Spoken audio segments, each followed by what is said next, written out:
I don't usually talk about this, but what happened last month, it still haunts me. So I was in Portsmouth, staying with a cousin, while handling some family paperwork. One evening after dinner and drinks, I left their flat to catch the last tram from a quiet part of town. The stop was mostly empty, except for one woman sitting on the far bench beneath a flickering street lamp. At first, I didn't think much of her. She looked like she could have been anyone, really.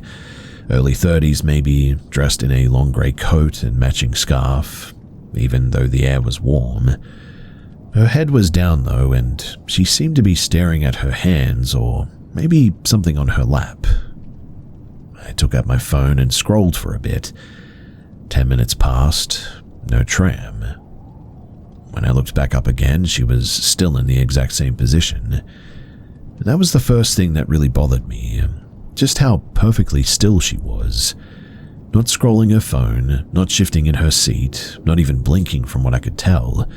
Just sort of perfectly still. And then she slowly turned her head. Her eyes found mine instantly, like she knew that I'd been watching. And her face was wrong. I cannot explain it better than that, really, but not disfigured, not ugly, but just like off. Her skin was ash pale and smooth in a way that looked unnatural, like a porcelain doll almost. Her eyes were glassy, grey and unblinking. She smiled, a twitchy, joyless grin that didn't touch the rest of her face. She didn't say anything, and she just sort of stared at me. I shifted uncomfortably and looked away, pretending to check the tram schedule on my phone. When I looked back, she was now closer. She had moved from the far bench to the middle of the station. But I hadn't heard her walk at all. I hadn't heard anything, and I didn't even see her move. She was still staring, still smiling, but now also gently rocking back and forth. Then I realized that she was also humming, a lone tuneless murmur, just barely audible under the sound of distant traffic. I cleared my throat and said, "Hey, are you okay?" She didn't answer. She just kept humming. My stomach turned when she didn't answer. Something primal inside of me was screaming that this was all wrong, that I needed to leave, now. But I hesitated. I guess I didn't want to be rude. Maybe she was sick or high or just having a mental episode or something. But then she whispered something, so softly that I couldn't make it out.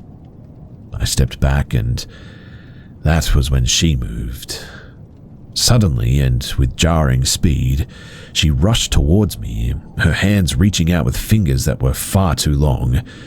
I didn't wait. I turned and sprinted down the sidewalk, heart in my throat, her footsteps, barefoot and rapid, slapping the pavement behind me. I rounded the corner, ducked behind a metal dumpster, and held my breath. Silence.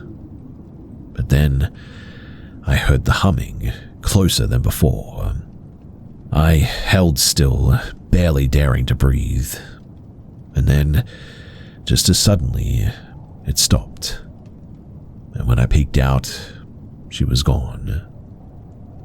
Well, I ran the rest of the way back to the main road and flagged down a passing taxi. The driver could tell that I was spooked and asked me if I was okay. I told him that I was okay, but he said that I looked like I had seen a ghost.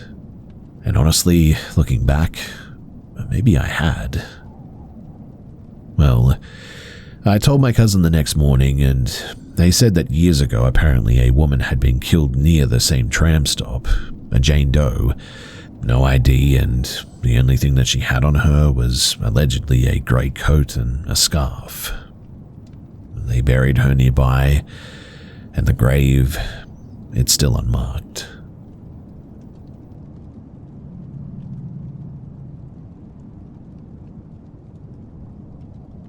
When When I was about 13, I spent a lot of my weekends with my best friend Mark, who lived just a few miles away in a small rural town nearby.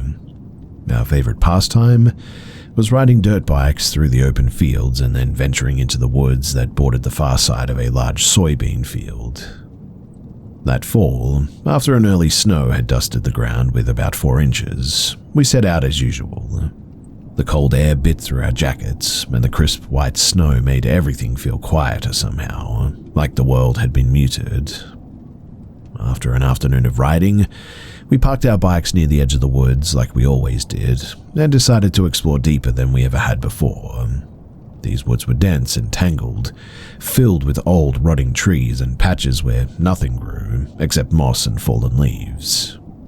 We had seen a few rusted relics here and there over the years, abandoned tools, a dilapidated old truck, half swallowed by the forest, but nothing too unusual. And well, we planned to build a small shelter near a cluster of fallen logs and branches that we'd found the week before. I personally carried a small hatchet in my backpack for cutting smaller branches, and Mark had some rope with him. I wandered off a little ways on my own to find some more materials, leaving Mark to start clearing a bit of a spot. And that was when I stumbled upon something that made my stomach twist. About 30 yards away, half buried in the snow and the leaves, was the remains of an animal, a deer from the looks of it. But it wasn't just dead. The carcass was torn apart in a way that genuinely was horrific. Deep, jagged marks ran along its side, claw marks I was sure, and its fur was pulled back in strips. The first thought was a wild animal attack, but the marks were too precise, too clean. Nothing I knew of in these woods, too, would leave scratches like that without dragging the rest of the carcass away. It was honestly as if something had just arrived, shredded it, and left it without finishing the meal. I called Mark over, and we both stared silently at this thing. Neither of us said much, but the air between us thickened. Eventually, though, we left the carcass alone, and we went back to building our shelter, but I couldn't shake the feeling that we weren't alone after that. A few minutes later, I was tying 2 branches together when I caught movement. It was in my peripheral vision, but I was sure of it. At first, I thought it was just the way that the tree swayed, but then I saw it clearly. A dark figure standing just beyond the trees about 50 yards away. It wasn't a person exactly, too. It was tall, but its outline was sort of oddly blurred, like a heat haze or a shadow that didn't belong. The edges weren't sharp, and it seemed to ripple against the background like it was slightly out of sync. I shouted, "Hey, who's there?" But the figure didn't move or respond. Instead, it seemed to sort of dissolve almost behind a thick oak. Mark turned around, and as he laughed off what I had seen, I suddenly noticed the same figure standing just behind his shoulder, closer this time, maybe only 10 yards away. I couldn't help it. I yelled run and took off across the woods toward the open field, heart pounding. I heard Mark behind me at first, footsteps thudding hard in the snow, but then they faded, and when I looked back, he had disappeared down another path. Panic pushed me forward until I reached a wide ditch filled with frozen water. Without thinking, I leapt across it, a jump I later realized must have been more than 10 feet almost. Somehow I cleared it though, and I kept running. But when I finally made it to the field's edge, Mark was there, hunched over and gasping for breath. "You saw it, right?" I asked, still shaking. He nodded, too scared to say any more. We mounted our bikes and we didn't say a word all the way back to his house. We were so focused on desperately trying to get out of there. Later, we did ask his grandmother about the woods, and she told us about an old tragedy decades ago where a man apparently lost his life in the forest who was never found, and strange things seen by hunters and hikers ever since then. She also warned us to stay out of those woods after dark, saying that some things just aren't meant to be disturbed. We never did go back after that day, nighttime or daytime. Even now, 2 years later, I still get that sinking feeling whenever I'm near thick woods. I don't know what it was that we saw that afternoon, if it was just a trick of the light, an animal, or something else entirely. But I know one thing. Some places hold on to secrets, and sometimes those secrets, they watch back.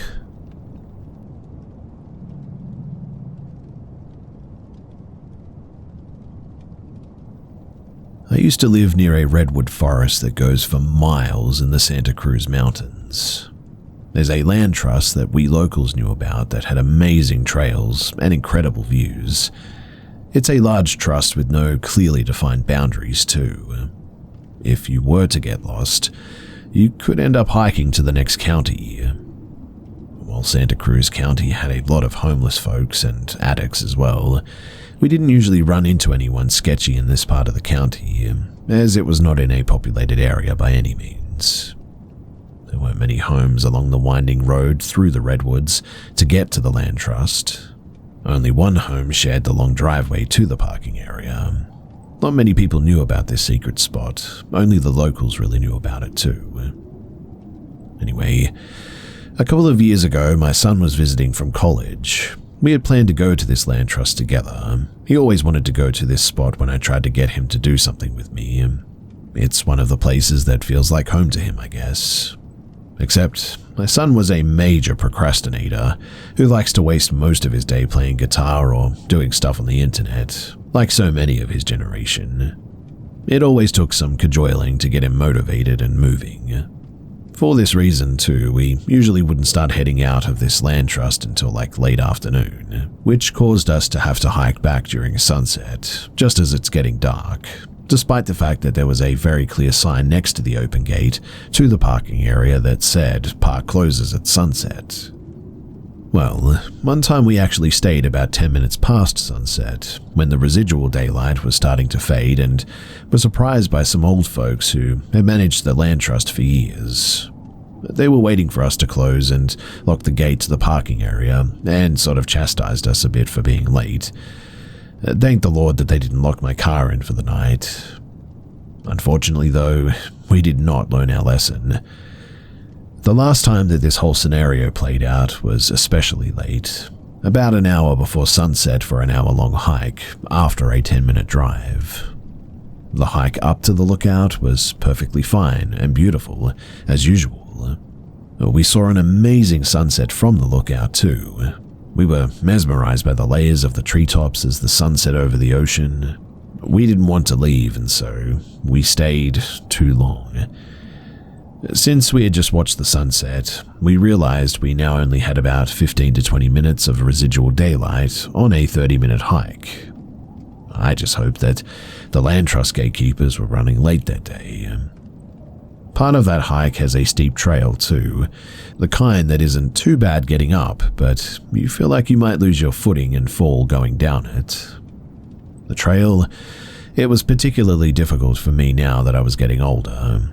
It was also getting hard for me to see in the dark at this stage. We debated if we should take that trail at all, but it was the shortest route, so we headed in that direction. There were no other hikers left at this point. The sound of our footsteps and our voices were the only thing that we could hear in the forest. I was worrying about my car getting locked into the parking lot. We still had a ways to go in this dark, empty redwood forest. Redwood trees are beautiful during the day, but they are massively tall and block out even more light, their silhouettes now even more intimidating as the sun is fading. The situation was scary as it was, but it was about to become truly terrifying. Of course, by the time that we had made it to this steep section of the hike, it got completely dark, within about 15 minutes of the hike left to go. I was stressed trying to navigate the trail and trying hard not to fall down it. I think I must have just purposely sort of slid down the last few feet, in fact. At this point, I was getting disoriented. I would not have been able to find our way back to the car alone, if I'm being completely honest.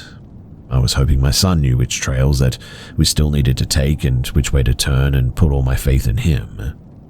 I was pretty worried that we'd get lost, so I started complaining. But we shouldn't have left so late. It's too dangerous to hike in the dark. We could get injured.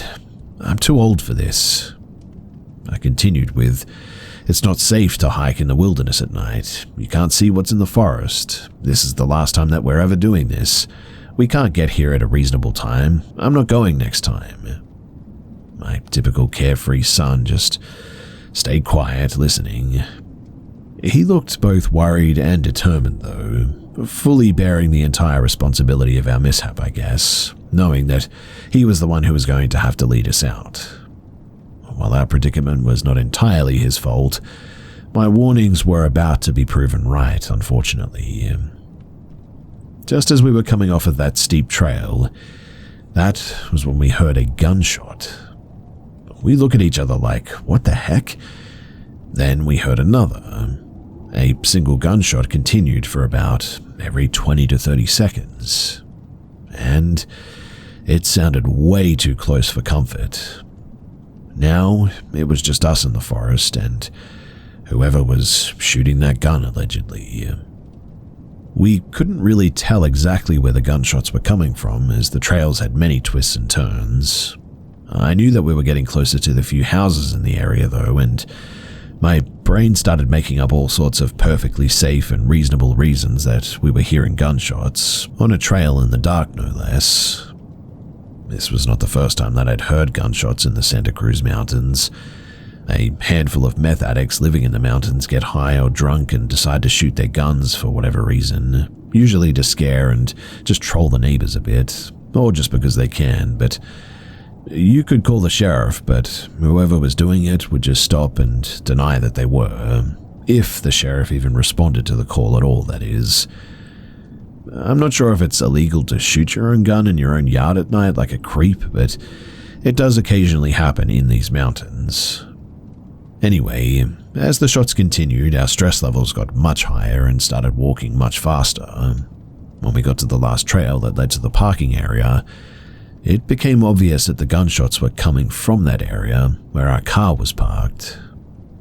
We didn't even consider calling the sheriff in this unincorporated area because we didn't want our voices to be heard.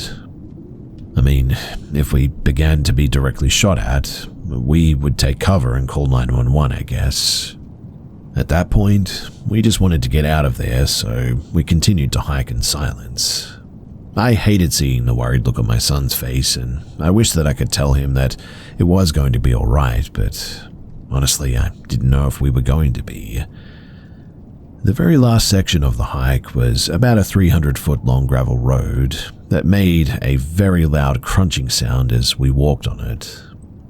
I always worry about twisting my ankle on these rocks in daylight, but now that we had no light, whoever was shooting that gun could now hear us coming for sure. And that was when the gunshot stopped. We also stopped, looked at each other, and waited. When we didn't hear any more gunshots for a while, we continued on, prepared to take cover or run if we were shot at. The only thing that we had going for us now was the cover of the forest and the dark, I guess. When we finally got to the parking area, we could see our car sitting there with no other cars or people around it, despite clearly hearing gunshots from this area just moments before. I looked for any sign of those angry old land trust people, but I saw no one. We walked quickly, got into my car, and we drove out of there as quickly as we could. There was a car parked in the pullout just past the gate, and we drove past it as fast as we could drive down a small windy mountain drive at night. And look, I don't know who was shooting that gun, but I'm certain of three things. Those gunshots, they were for us. Somebody closed and locked that gate after we left, and we both learned our lesson about hiking at night. And we never did that ever again after that night.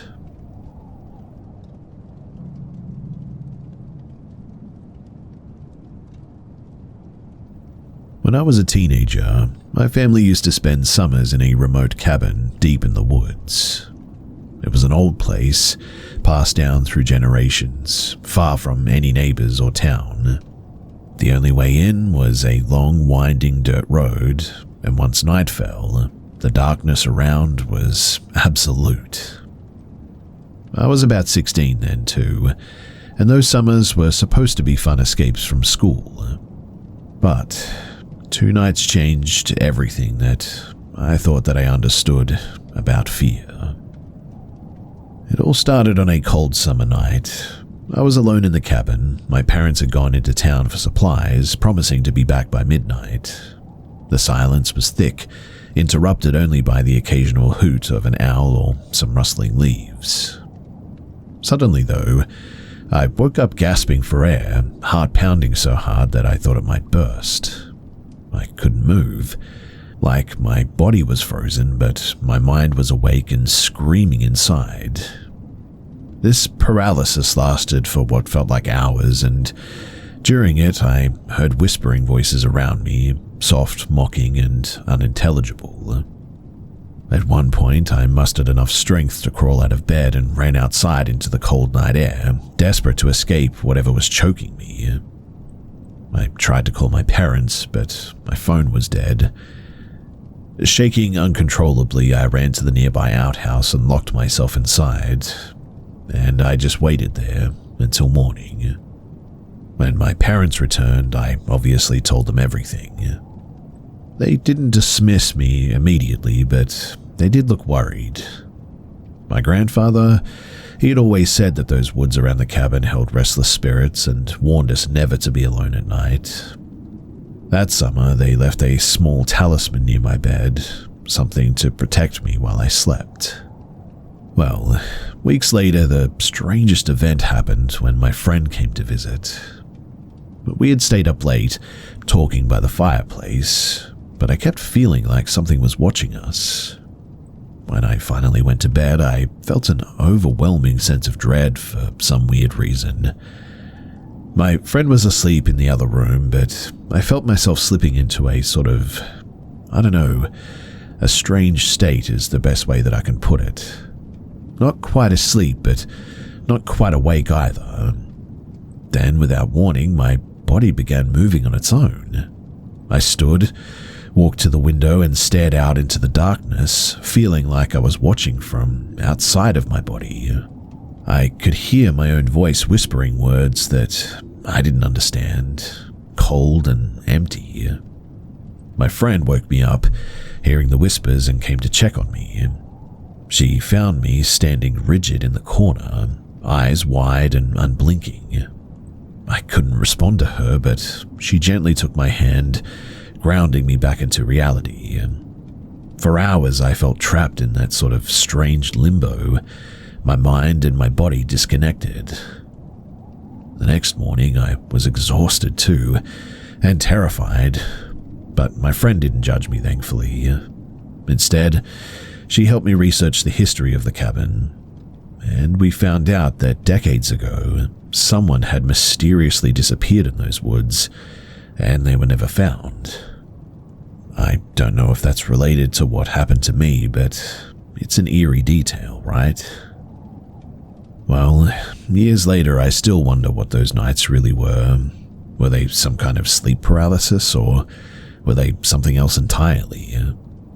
My family, deeply spiritual, believed that the cabin was haunted by something restless, something that wanted to trap us, or me in particular. Now, whenever I feel uneasy at night, I carry a small charm from that cabin with me, a reminder of those long dark nights back there. Even though I've moved far away now, sometimes I feel the shadows reach out from the woods, reminding me that some places are never truly empty.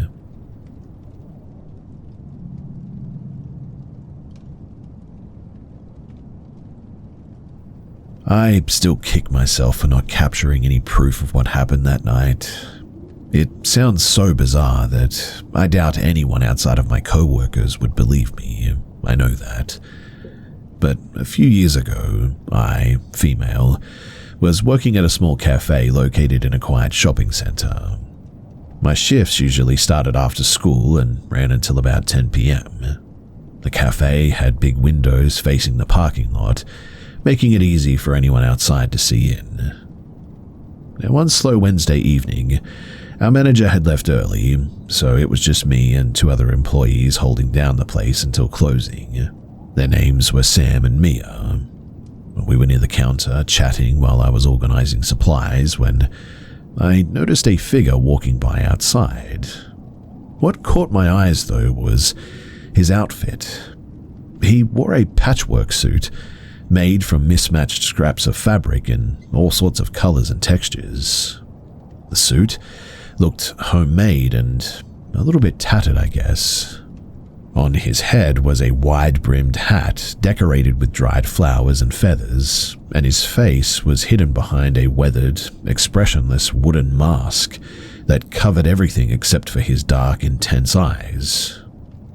At first, I thought that maybe he was some sort of a street performer, or maybe an artist.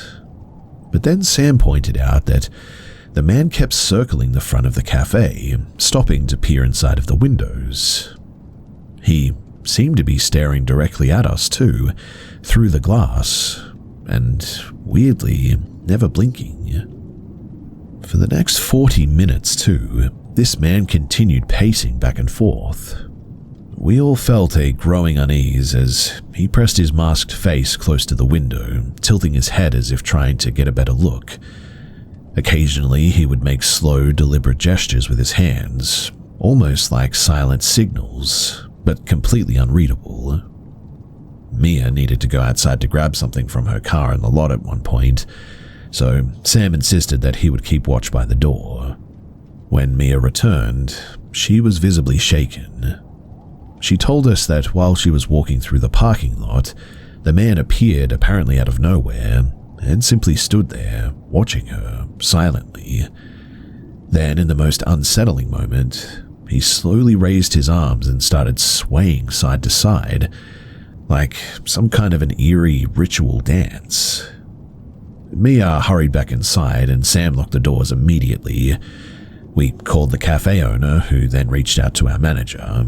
The manager rushed back, but by the time that he arrived, the mysterious stranger had disappeared without a trace. I walked to my car that night, feeling on edge the whole time, but thankfully nothing happened. Even now, I have no idea what that man wanted, or who he was, or what he was even doing. Whatever his reasons, though, the memory of that masked figure in the patchwork suit, it still gives me chills when I think about it.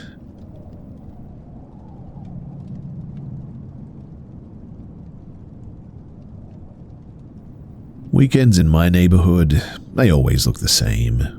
By mid-morning, you'd hear the rattle of basketballs on driveways, the click of sprinklers watering neat green lawns, or the occasional garage band trying to cover Nirvana.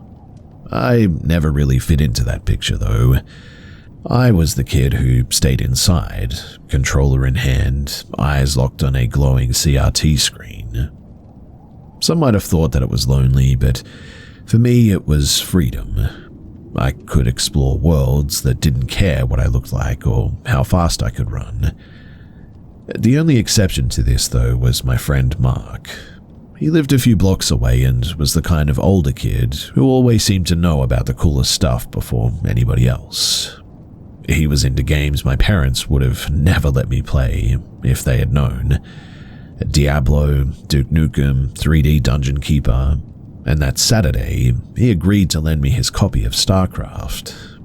To me, that was like borrowing treasure. I remember practically jogging down his street, clutching the jewel case like it was made of glass. The neighborhood was calm that morning too. The sun was sharp and white overhead, the kind of heat that made the asphalt simmer even before noon. I had just turned onto the block that led back toward my house when I heard a voice. Hey kid! I stopped mid-step and turned. Across the street, parked at the curb, was a pizza delivery car. The glowing red sign on top made it easy to spot. The hood was up and a man in the driver's uniform was leaning over the engine. He waved to me as if we knew each other. "Hey, you mind giving me a hand real quick?" he called. But it didn't make sense. Even at 10, I knew that there wasn't much that I could do to fix a car.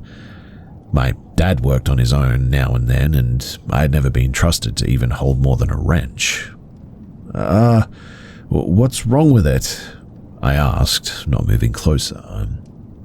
The man didn't answer directly too. He glanced back down into the open hood, then at me again. His tone was casual, but there was something forced underneath it, something rehearsed. I just need your hand with something. It won't take a second. Come here, I'll show you." That was when it hit me.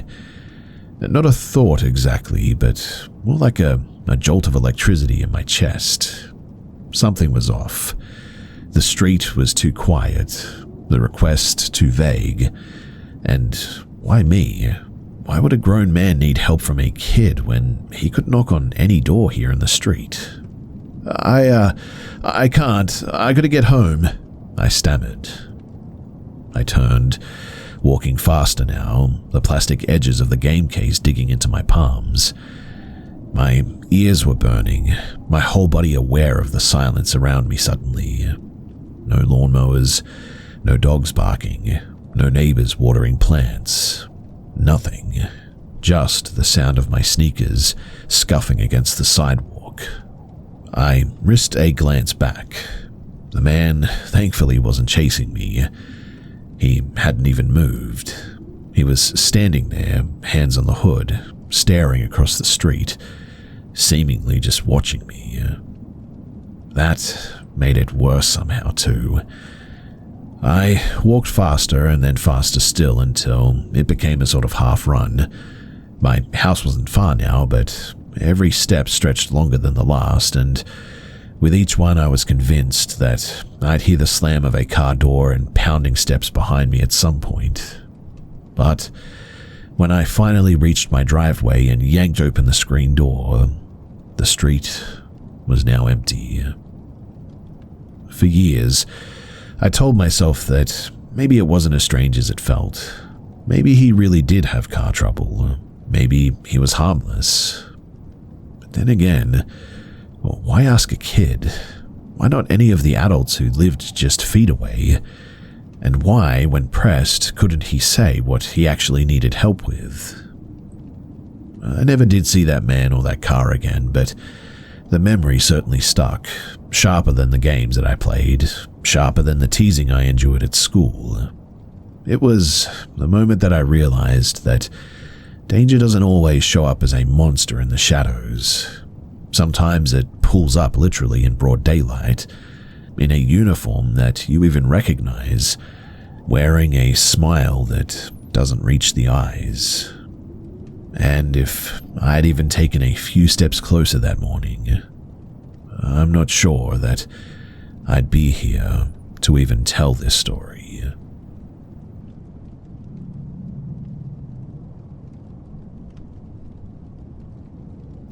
When I was about 20, I lived in a small town in a rented apartment above an old bookstore.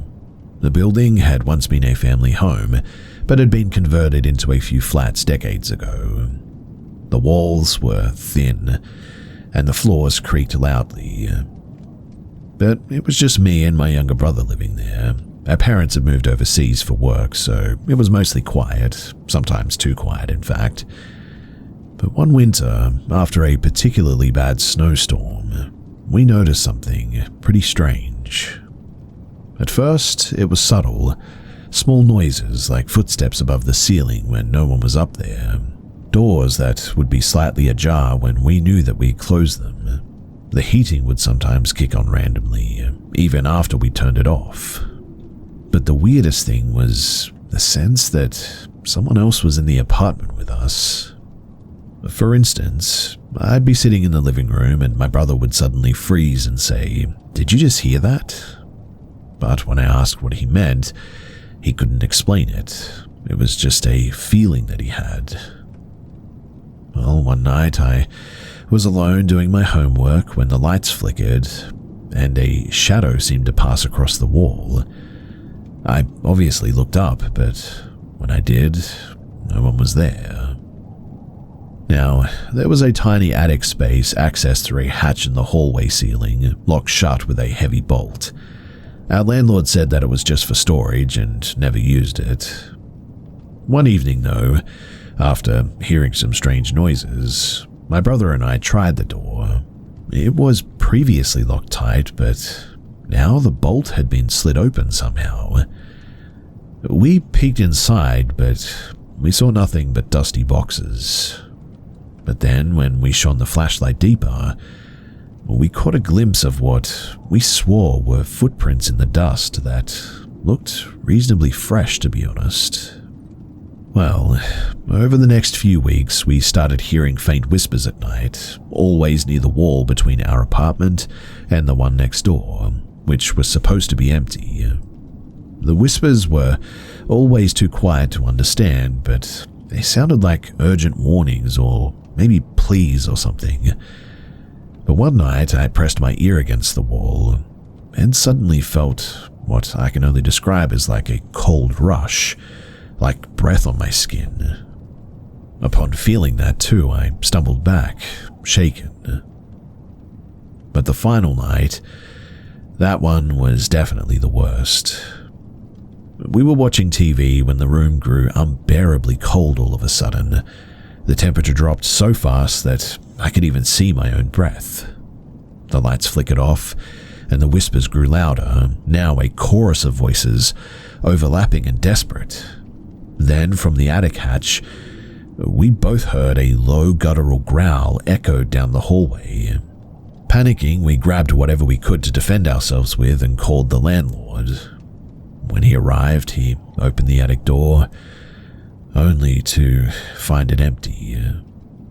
But even he mentioned that he felt the cold lingering too. He told us that the house had a dark history apparently. Years ago, a tenant vanished without a trace, rumored to have been hiding in this attic. Well, we moved out shortly after this, and even now, years later, I still get chills thinking about what we experienced. I'm convinced that something was living there, something that shouldn't have been, something that was never meant to share our home.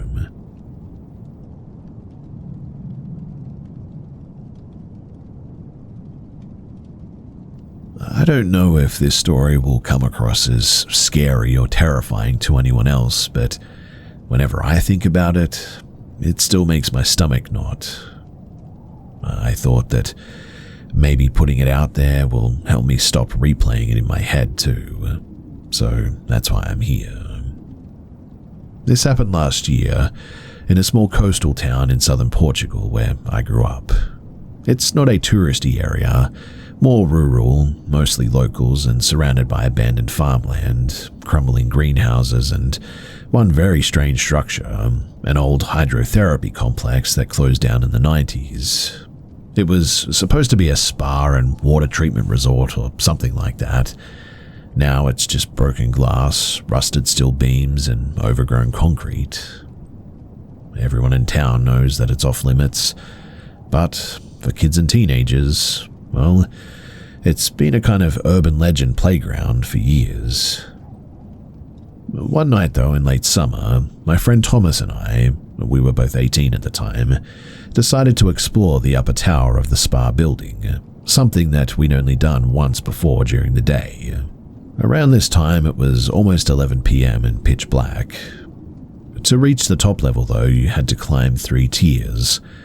First, we broke in through a side panel near the old sauna room. Then we scaled a rusted staircase missing half of its steps.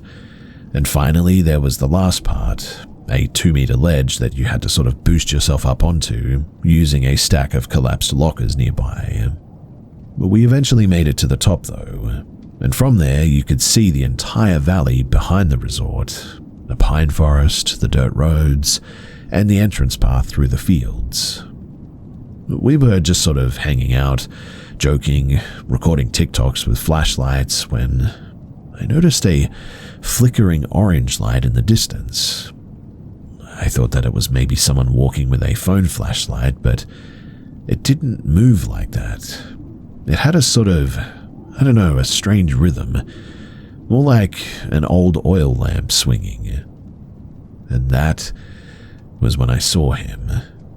A man, far off near the edge of the forest path, holding what looked like maybe a lantern. He was tall, thin, wearing what looked like a long coat or a cloak. I couldn't quite tell because of the distance. But what unsettled me the most was the way that he was standing. He was completely still, like a statue, facing us. No movement at all except for the swing of the lantern. I nudged Thomas and pointed. He squinted into the dark, and then the man started walking, slowly but with purpose, straight toward the spa building. We both instantly froze. "Who the heck is that?" Thomas asked. "No idea, man, but I don't think we should wait around to find out." We scrambled back toward the edge, climbed down as fast as we could, barely holding on to the slippery rusted beams. Halfway down, I looked back. The man had now entered the complex grounds. The lantern light bobbed as he moved, but weirdly, we never heard footsteps, not once. And well, by the time that we hit the ground floor, I swear to you that I heard breathing coming from the tiled corridor behind us. Not footsteps, just long, slow inhalations, as if something or someone was standing just around the corner. We didn't speak, we just ran. When we burst out through the side gate and made it back to the road, we didn't stop then too, until we reached Thomas's uncle's house, and both of us were shaking. He kept asking if I thought it was some sort of lunatic squatter or something. I didn't answer though. I didn't want to say what I was really thinking. And after getting some sleep that night, we went back the next day, but there were no footprints, no broken twigs, no sign that anyone had been there at all. But the weirdest part?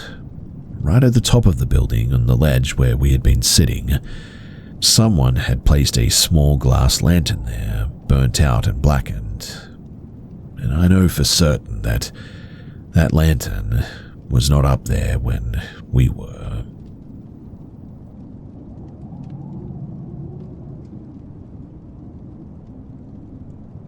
So I work as a night cleaner at an old mountain lodge retreat. It's a place that's been around for decades, known for its rustic charm, but also some weird rumors among the staff. Things like unexplained noises, strange shadows, and equipment that mysteriously malfunctions, things of this nature. Anyway, my shifts start at 10 p.m. and last until dawn, so I'm often the only person awake in the building after hours. The lodge has a large common area with a fireplace, a small game room, and a bar that closes early. After guests head to their rooms, it's my job to tidy everything up.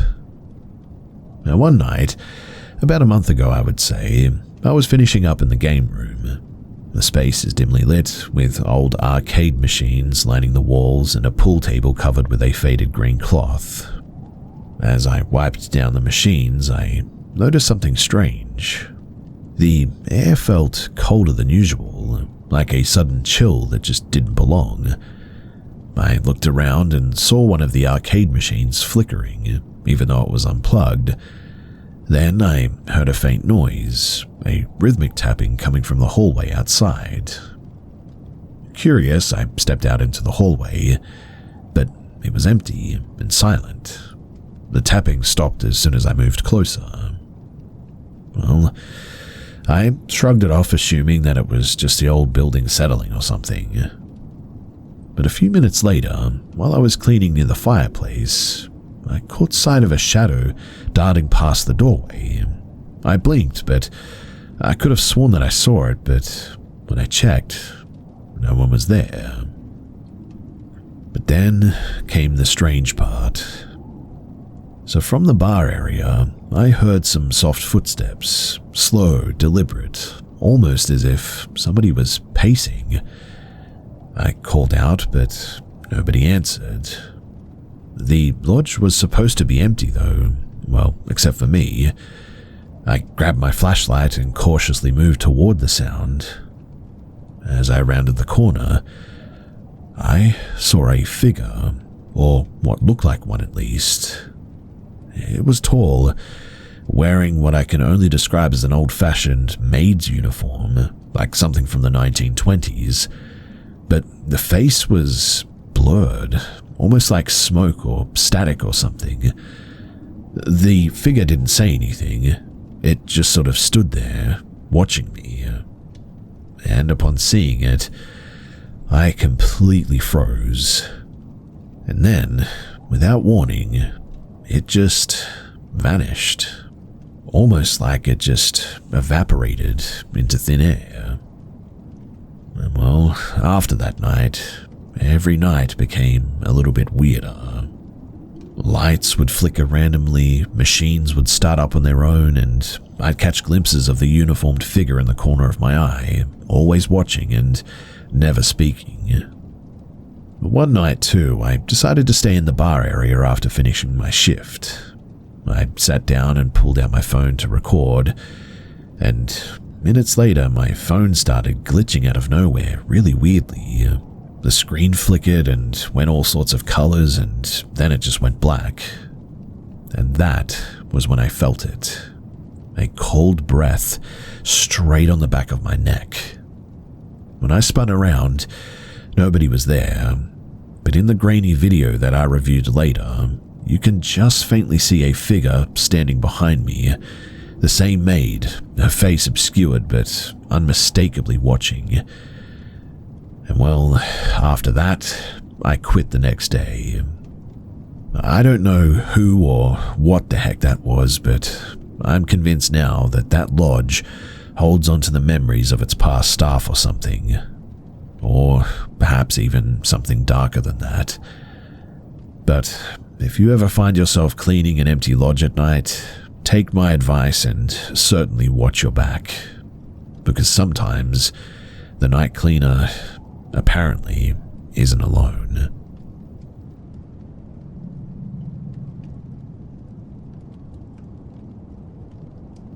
Growing up, I used to think that ghost stories were just made-up nonsense, something people told each other to scare one another or explain weird noises in old houses. But what happened to me one summer, it certainly changed my thinking. So, I was spending the school break at my aunt's place in a small town far from the city. The house was this massive old Victorian thing, full of creaky floors, narrow hallways, and tons of rooms that nobody really used anymore. I was there because my parents had to travel for work, so my cousin and I were basically left to entertain ourselves. The attic, though, was the one place that we were both told to avoid. It was locked tight, full of dusty boxes and forgotten stuff, but I always felt a weird chill whenever I passed that door, like something was watching. Well, one evening a summer storm rolled in. Loud thunder rattled the windows and rain hammered against the roof, when suddenly the power went out and the whole neighborhood went dark. My cousin had gone to a friend's house, so I was alone in the house for the first time that evening. The main lights flickered off and I was left in near total darkness. I grabbed my phone off of the table, flicked on the flashlight, and tried to stay calm. It was eerie, sitting there with only the blue glow of the screen for company. I was scrolling through my messages, trying to distract myself, when I heard it. A slow creaking noise from upstairs. Not just a floorboard creaking or the wind rattling a window, too. This seemed to be deliberate, like footsteps or maybe even something dragging. My heart instantly started pounding. I knew the attic door was just a few steps away, at the end of the hall. It was supposed to be locked, and my mind told me to ignore it, but My feet moved before my brain caught up, and I found myself walking toward that door, phone flashlight leading the way. The hallway felt colder than the rest of the house, even with the storm outside. The walls seemed to close in suddenly. The shadows stretched and twisted like they were alive. The door, too, was slightly cracked open, a thin line of black darkness leaking through. I swallowed hard and flicked the flashlight into the gap. The beam caught nothing but dust motes floating in the stale air. I hesitated. Then, with a shaking hand, I pushed the door wider. Inside the attic, the beam of light hit piles of boxes, old furniture draped with sheets, and spiderwebs hanging from the ceiling beams. The air smelled like damp wood and something faintly metallic. And that was when I saw it. A shape standing motionless in the far corner. It wasn't fully solid, more like a dim, pale shadow that shifted and flickered, almost as if it wasn't quite part of this world. No eyes, no face, just a vague humanoid form, pale and blurry, with edges that almost seemed to dissolve into the dark. I froze, phone light trembling in my grip. The figure didn't move or make a sound, but I felt its gaze pierce right through me, like it was studying me almost, waiting. For what? I had no idea. But I blinked, and when my eyes opened, the figure was gone. No footsteps, no sounds, nothing but the silence of the empty attic now. My heart was racing so hard, though, that it felt like it was about to burst out of my chest. I slammed the door shut and bolted down the stairs.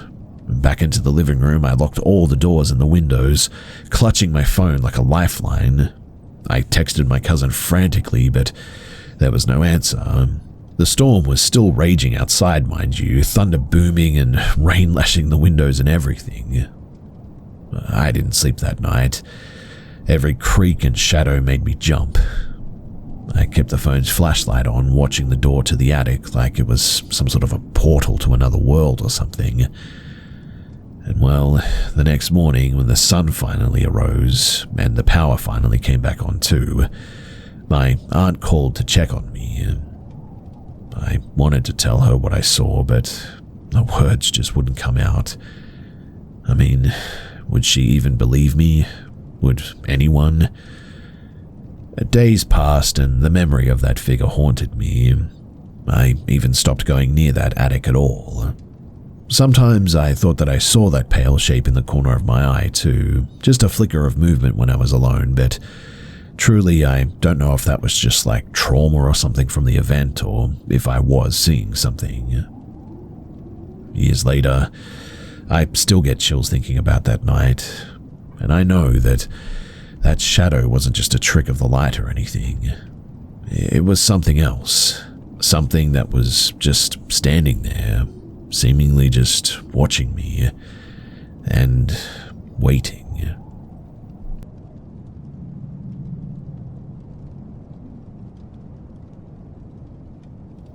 Back in the summer of 2012, my friends and I, 4 of us from a small town in northern England, were hanging out on a lazy Saturday night. We were all still in school and came from pretty quiet families, so nothing wild, just chilling and watching movies at my friend Luke's house. Luke and I arrived a little bit early though, so instead of going inside right away, we parked in the quiet cul-de-sac across the street. The street was lined with old houses, all with small porches and dim street lamps. It was a peaceful place. But that night, something felt off right from the beginning. After about 20 minutes, our other 2 friends, Mia and Josh, they showed up. They didn't come inside either, and they just climbed into the back seats of our car. We were all laughing and joking around, listening to some old songs, and it felt like a good way to escape the usual keep it down rules at Luke's house. It must have been around midnight too when a black SUV rolled slowly down into the driveway of the house next to Luke's. The driver sat there for a few minutes, engine idling softly. None of us could see his face clearly through the tinted windows, but it felt like the whole street fell silent just for a moment when he arrived. Then the driver stepped out. He seemed to be a man in his 40s, dressed in all black, a jacket zipped up tight against the summer chill and a dark cap pulled low over his brow. He looked directly at us, though, as he stood beside his vehicle, like he was trying to figure out if there was actually somebody inside of the vehicle paying attention. Luke whispered, "I've never seen him before. He doesn't live there." We ducked lower into our seats but kept watching. After a few minutes, the man moved toward the porch of the house, walking calmly but with a purpose. He didn't knock or ring the bell. Instead, he just stood there quietly, occasionally glancing around as if waiting for something. We debated quietly what to do. Should we call Luke's parents? Should we call the police? But none of us moved. We were all sort of frozen by the uncertainty, I guess. Eventually, though, the man turned and walked back to his SUV. He started the engine and began backing out slowly. We decided, maybe foolishly, to follow him a short distance too, just to make sure that he really left the neighborhood. He drove slowly at first, then sped up as we approached the end of the street. When he hit the main road, he disappeared into the night and we finally felt safe to turn back. Back at the cul-de-sac, we got out of the car and looked back at the porch where the man had been standing. The street lamp cast a dull glow over the steps, and for the first time we realized just how exposed we had been, sitting there in plain sight like that. We spent the rest of the night wide awake, nervously watching the windows, half expecting the black SUV to return at some point. It was a strange and unsettling night, but thankfully nothing else ever came from it. Looking back, I'm glad that we were there, to be honest, that we noticed and that we had kept watch, because that house, it has kids in it, and I don't know what that guy was doing, but it was sus as heck. Sometimes the scariest things aren't the ones that happen, I guess, but the ones that almost seem to. Like I said, we never did see that man again, but something tells me that he was either trying to break into that home or something, and because we were there, potentially, we stopped the whole thing.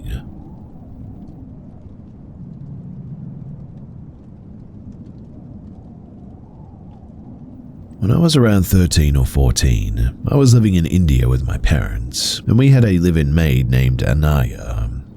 She wasn't just a maid though, more like family really, but she had her own little space attached to the house, like a small studio, with a bedroom and a tiny living area, separated from our backyard by just one wall.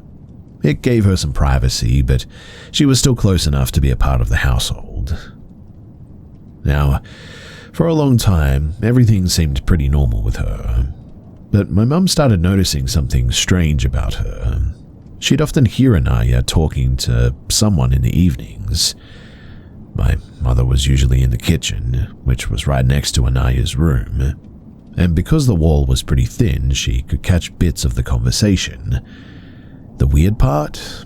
Anaya always claimed that she was just on a phone call, but my mum knew that her phone had been broken for over a week at one point, so she asked Anaya about it, and Anaya shrugged it off, saying that she was talking to someone on a landline or maybe just rehearsing conversations or something. It didn't add up at all.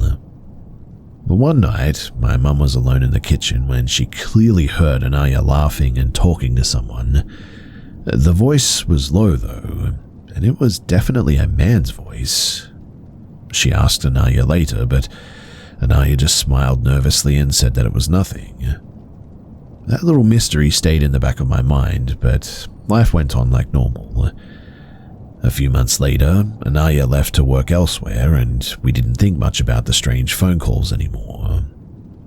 Fast forward to the peak of winter, cold, quiet nights, and the house feeling unusually empty without Anaya.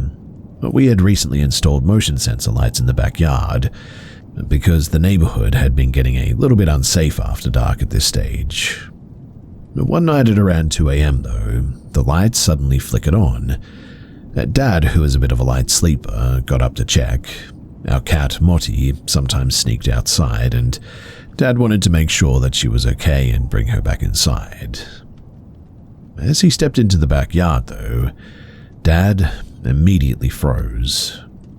There was a man, mid-30s, scruffy with wild eyes, climbing over the low back wall of our property. His clothes were torn and dirty, and he looked like he had been living rough for quite a while. Before Dad could react, the man jumped down and disappeared into the shadows near Anaya's old room. Dad didn't hesitate. He quietly shut the door and called the police. When the officers arrived, they searched the house thoroughly, and what they found was shocking. The man had been living in Anaya's abandoned quarters for months at this stage. He had snuck in through the backyard at night, hiding during the day, and using the maid's old clothes and belongings to stay warm. Turns out, he had been seeing Anaya, visiting secretly and spending nights in that room while she worked. When Anaya left, the man decided to just, keep living there, like he owned the place. And none of us had any idea that he was even there. The creepiest part though, thinking about all the times that I was home alone there, especially during the holidays when my parents were at work, and that this guy was probably just down the hall, hiding in the dark somewhere. He wasn't violent, thankfully, but just desperate and reckless, I guess. But the thought of someone living in our home without us even knowing was truly terrifying. The police arrested him, and thankfully he never came back after that. But the whole experience left a shadow over our family. We changed the locks, added more cameras, and Dad even installed an alarm system. Even now, years later, I still feel a shiver whenever I walk past that side of the house. Sometimes too, late at night, I swear that I hear whispers coming from that empty room. It's a chilling reminder that sometimes the most frightening things happen right under your nose, I guess, and the people that you trust might be keeping secrets that you would never expect.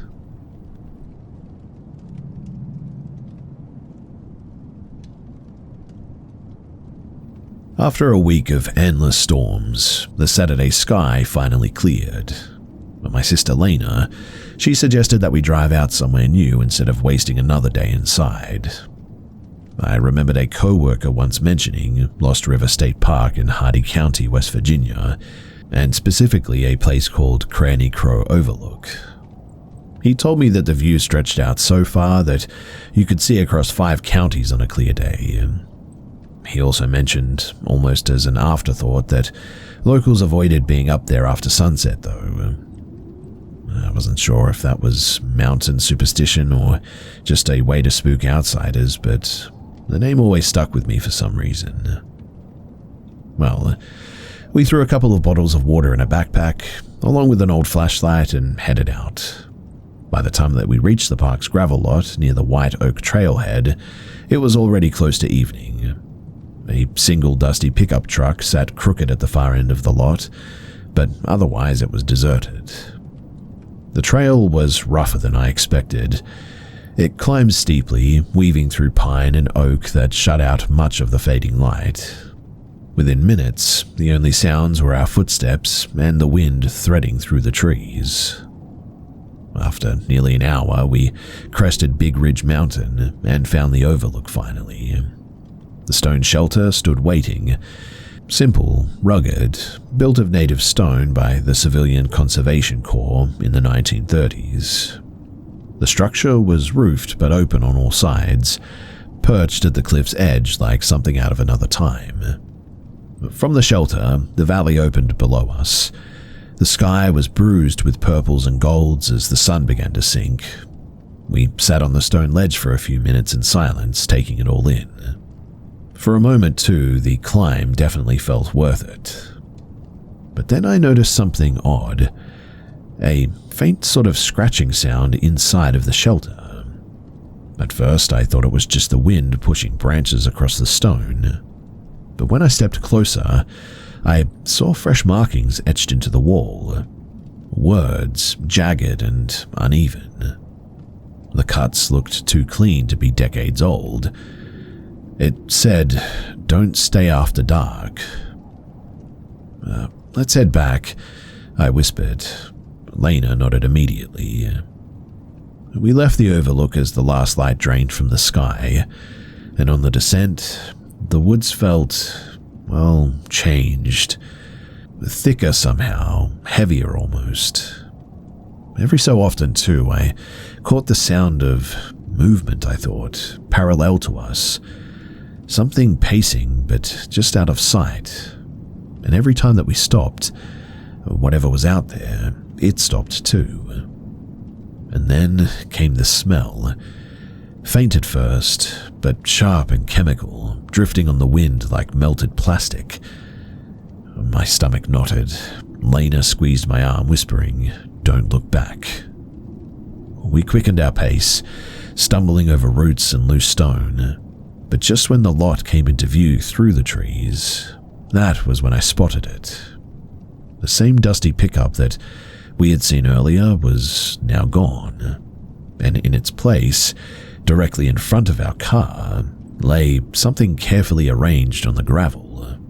A crude figure made of sticks, tied together with twine, I would guess. We didn't touch it. We didn't even breathe, in fact. We just bolted to the car, locked the doors, and drove off down the winding mountain road, the headlights catching nothing but forest and shadow. Only when the park was miles behind us did Lena finally speak. "We never saw anyone, right?" I gripped the wheel, still shaking. I didn't answer, because deep down, I knew that someone had been watching us that entire time.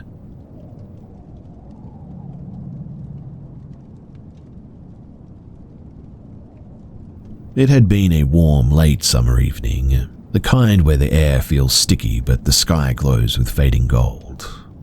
My boyfriend, his sister, her boyfriend, and I, we had been sprawled out across the backyard, board games scattered around, laughing and talking about everything from movies to old childhood memories. No one had been drinking. It was purely the kind of night where the world just felt calm and simple.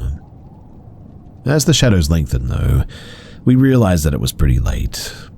The group began tidying up, gathering the game pieces, cups and plates, while the cicadas buzzed faintly in the distance. His sister excused herself to use the bathroom at one point, leaving her boyfriend standing nearby, casually leaning.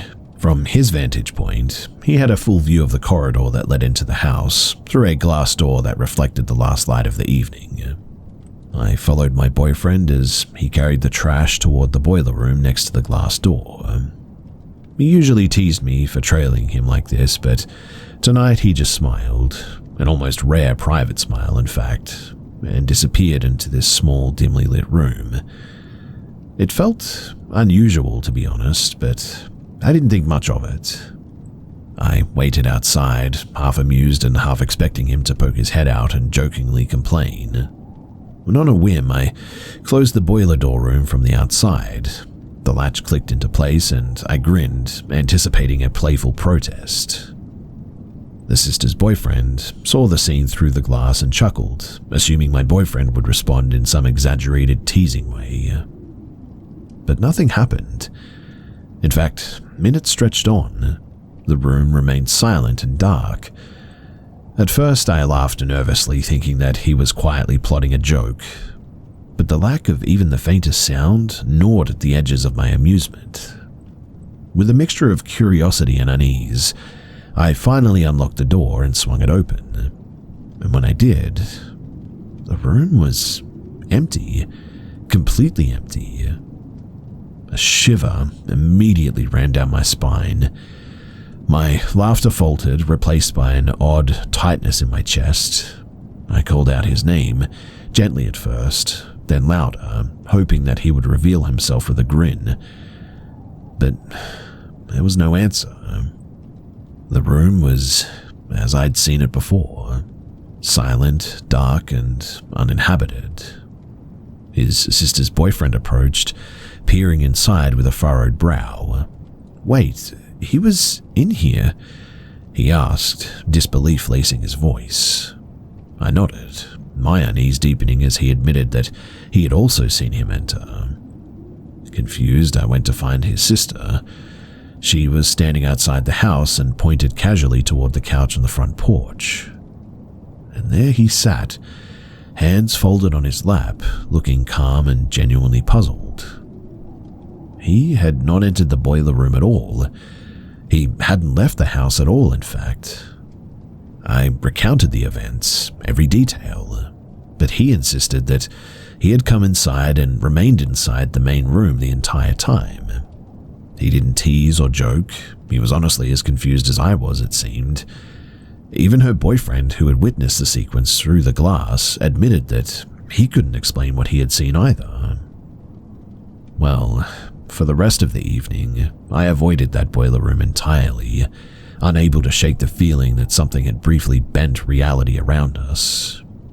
No one could offer an explanation, and the rare smile that my boyfriend had given me earlier now felt like a memory from another world, a fleeting moment before something impossible had intruded on ordinary life.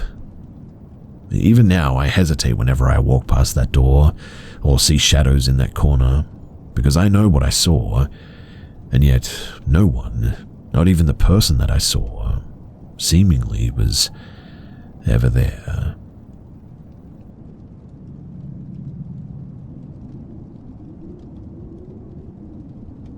So here's the deal. I've been living with my extended family for about a month due to some issues that I won't get into, and since I've been in the basement, I've always felt as if I'm being watched. And at one point, while I was playing a game on my phone, I even felt a hand on my shoulder. I had headphones in, so I didn't hear anything, and I turned around thinking that it was my aunt or uncle, but there was no one there. That was the first thing that had me going, what the heck, and I've also seen some stuff move at the corner of my eyes, but that could be anything, so I won't just say ghosts. But what really got me scared and had me so terrified that I couldn't sleep was that I was in my room watching TV as my aunt and uncle had a small older TV. They didn't use it anymore, so I was watching Disney Plus on it, and also was watching some Family Guy. I was watching the episode where Braun got married to that girl who was dying. Anyway, all of a sudden I got this feeling of very intense fear and dread, like it was so intense that I never felt anything like this in my life. I turned off my TV and then tried to sleep, as I thought maybe some sleep would just make the feeling go away. It must have been around 2:30 in the morning. Don't judge, I have a bad sleeping habit. But then, all of a sudden, I heard one loud knock at the front door. My room is located right under the living room and front door as well. Obviously, I thought that this was a bit weird, and that intense feeling of dread and fear was still there too. Then, about 30 seconds after, I heard a knock right at the window right above me. I moved the curtain and there was nobody there, and I heard nothing. My window was shut and it was very audible, like it sort of sounded like somebody slammed their fist against it. And where the window was located, it's ground level on the side of the house, so it's possible that somebody was there, I guess. I got a feeling, though, that someone or something wanted to harm me all of a sudden.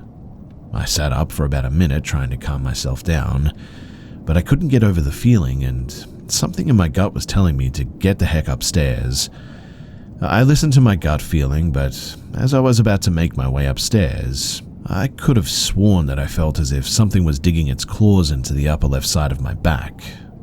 This happened as I was leaving to go up the stairs, and I ended up staying up until 9 a.m. in the living room just watching Family Guy with the lights on. And weirdly, after that, everything was fine. I felt nothing wrong, but the occasional feeling of being watched, I guess, when trying to sleep. But I just chalked that up to being paranoid, and I wasn't too disturbed by that. This all happened about a week ago, and this brings me to about 5 hours ago. You see, I was upstairs in the living room watching some random show that my cousin was watching that I got invested in, when all of a sudden I got this weird feeling that started on my left side that felt like something was blowing air. It went through my left ear and then felt like it went into my right ear, and then there was this huge boom or loud ringing noise in my right ear. Then I got that feeling of fear and dread again, like something was wanting to harm me. After about 5 minutes of feeling this, I heard one of the decorations for Halloween go off outside. At first I didn't think too much of it, but then I realized it was the one that had a thing that you had to click to set it off, and you had to press it pretty hard on the button to set it off. I looked outside and saw the decoration, and didn't see anyone or hear anyone. After about another 5 minutes, it went off again. I looked outside immediately, and I didn't see anyone, but I swore that I heard something like scratching at the door. I sat on the couch and continued to sit there, and after like 10 minutes, that feeling of fear and dread, it finally went away. Something that I would like to add as well is that whenever the people that I was staying with were buying the house, the people who lived here before us apparently just upped and left without a word, which they found weird. And another creepy thing is that they found 3 mirrors lined up in the basement, covered by a cloth. One had a crack as well that they thought was pretty creepy when they saw it. Another thing too is that I know some of these things can be normal things, but it only happens when I'm either feeling a presence or the 2 times that I got that feeling of dread and fear out of nowhere, so I find that to be a pretty strange coincidence. Also, I'm not the only one who's seeing stuff, as my family have seen stuff as well. Usually shadows or something moving at the corner of their eyes and nothing is there sort of thing when they look. Also, we have a dog who randomly barks at the front door when there's no one there and will sometimes stare over there like he's looking at someone. I've also seen some shadows or apparitions, I guess you could say, too. The first time I saw something was on my 3rd night in this house. I saw out of the corner of my eye the shoulder and the hair of someone passing by the shoulder. It was white and looked like an old dress, as it had this sort of white piece on it. I don't know the word for it, but most likely you would see this on a grandmother. They would own something similar at least, and I also saw their hair and it was black and curly. I only saw a small bit, but it was enough for me, that's for sure. My cousin confirmed too that she had seen the same thing and was actually kind of shocked that I saw her as well. The second time I was laying in my bed facing the room, and not the wall but just sort of into the vacant space, and as I was laying and falling asleep, I saw a very clear black apparition that wasn't fully there, like I could see clearly through, but there was the outline, and they walked across the room and looked to be sort of staring at me. However, they were fully black like a shadow, and I couldn't make out any details other than the face I think was a woman. When I saw that though, I ended up getting up and heading upstairs, as I was like, I don't want to be watched while I'm sleeping. So I went on the couch and I was browsing through my phone and was scrolling on Facebook. I left the door open that goes into the living room, and that was when I saw very clearly a shadow figure peek around the corner to look at me. I looked up where I saw it, but it wasn't there anymore, and all the hairs on my arm went up. I went back on my phone, and about another 30 seconds later, I saw it quickly peek at me again and go back, and I then yelled out, "Leave me alone." After that, I wasn't bothered anymore. I've been a believer in this stuff for years now, well, kind of always have been, I guess, a bit of a skeptic, but right now I'm honestly a little bit scared, as I've never had something like this happen to me before. I'll also mention that the house that I'm staying in is 130 years old, and my other family members say that they experienced the feeling of being watched as well, but they've never mentioned what I've just said, so I don't know if there's anything more to their stories. In any case, Please let me know if you know what I should do about any of this, or perhaps if I just need to go and, well, lock myself up.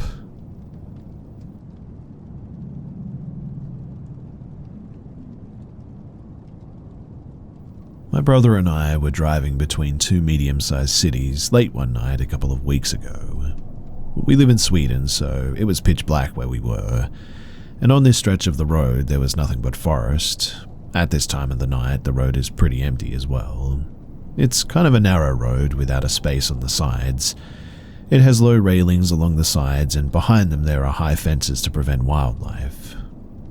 So suddenly, as we're driving, we see a person on the side of the railing in our headlights, 10 meters in front of the car, I would guess. My brother was driving about 80 kilometers an hour, so he didn't have a chance to make a maneuver, but we drove by the person no more than half a meter in full speed. And we were shocked. After a few seconds, we both wondered what the heck that was. It happened so fast, but we agreed that it was a young woman dressed in black who was leaning or sitting in a strange way against the railing, and behind her on the other side of the railing stood a man in all black, hugging or holding her from behind with both arms. Behind them was the high fence, as I was speaking about earlier, so how did they even get there? There were no cars nearby, and there wasn't even anywhere to stop with a car, to be honest. Well, after a minute, we decided to call the cops, and they asked us to turn around to see if they were still there. We got back, but unfortunately, they were gone. The police did arrive and started searching with headlights, and we continued driving home. My brother and I were really shaken by this, and honestly, it's still haunting me. What was the deal with these people? Did the guy hold the girl so that she wouldn't run out in front of our car or something? Did the woman try to escape from the man? The only possible way forward for them was in the forest, without lamps in the cold, far away from any houses. In retrospect, it's easy to be wise, and of course, we probably should have stopped at once, but we didn't, and I really regret that.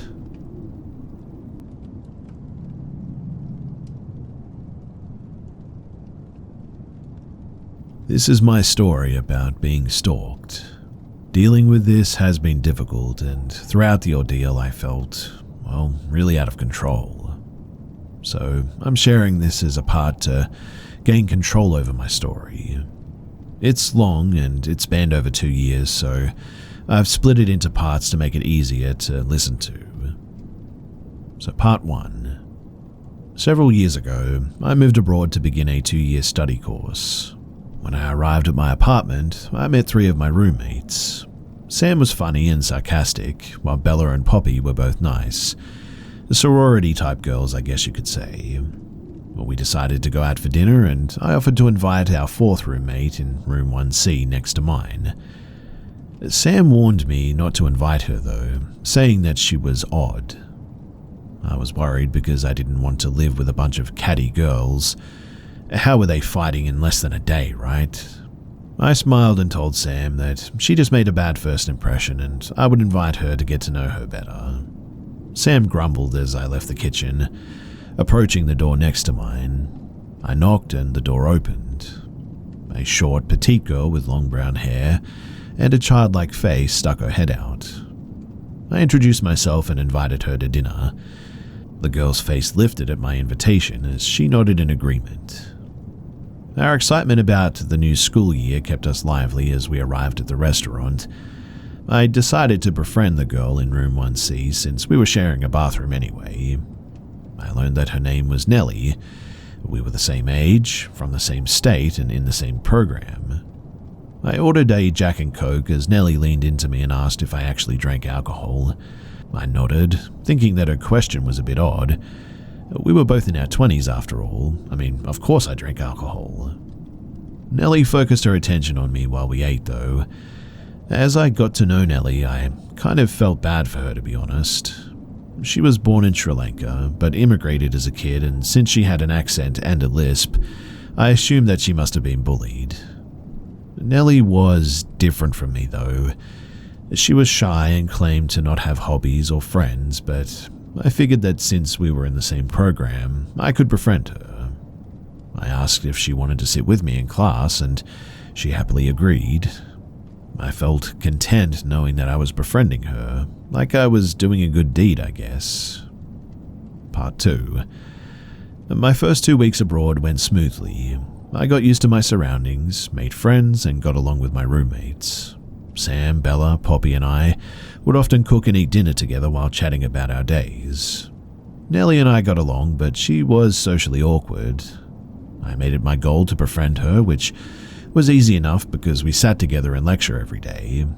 We even opened our bedroom doors in unison, and I would open my door and then Nellie would open hers and ask me where I was going.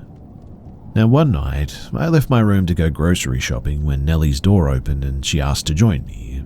I agreed and she hurriedly put on her sandals and neon pink coat. I walked through the aisle, Nellie silently following closely behind me. Eventually I found everything that I needed, but Nellie said that she wasn't buying anything. After I paid for everything, we began to exit the store and the alarms went off. I stopped to show the security guard my receipt and he looked in my bags, confirming that I hadn't stolen anything, as if I ever would anyway, but I didn't think much of this incident. But when I stood at the front of the store with Nellie for the 4th time, as my bags were being searched by security, a thought crept into my mind. The alarms never rang when I was alone or with friends. They only ever rang when I was with Nellie. I shook my head. Nellie couldn't be stealing. Of course, I wasn't with her the whole time, but she was a perfectly nice, normal girl, and I was rude to even think anything contrary. Part 3. The harmony in the apartment only lasted 2 weeks. One morning, I shuffled into the bathroom and saw that the toilet was completely filled with 2 or 3 rolls of dry, unraveled toilet paper spilling onto the floor. However, what concerned me the most was the huge wad of hair that sat directly on top of the toilet paper. I knew then that it was Nellie who had done this. She was the only other person with a bathroom key and her hair color was a match. I tried to think of any reason that Nellie would do this. Maybe she clogged the toilet, then stuffed it with toilet paper to hide her business, but that didn't explain the wad of hair.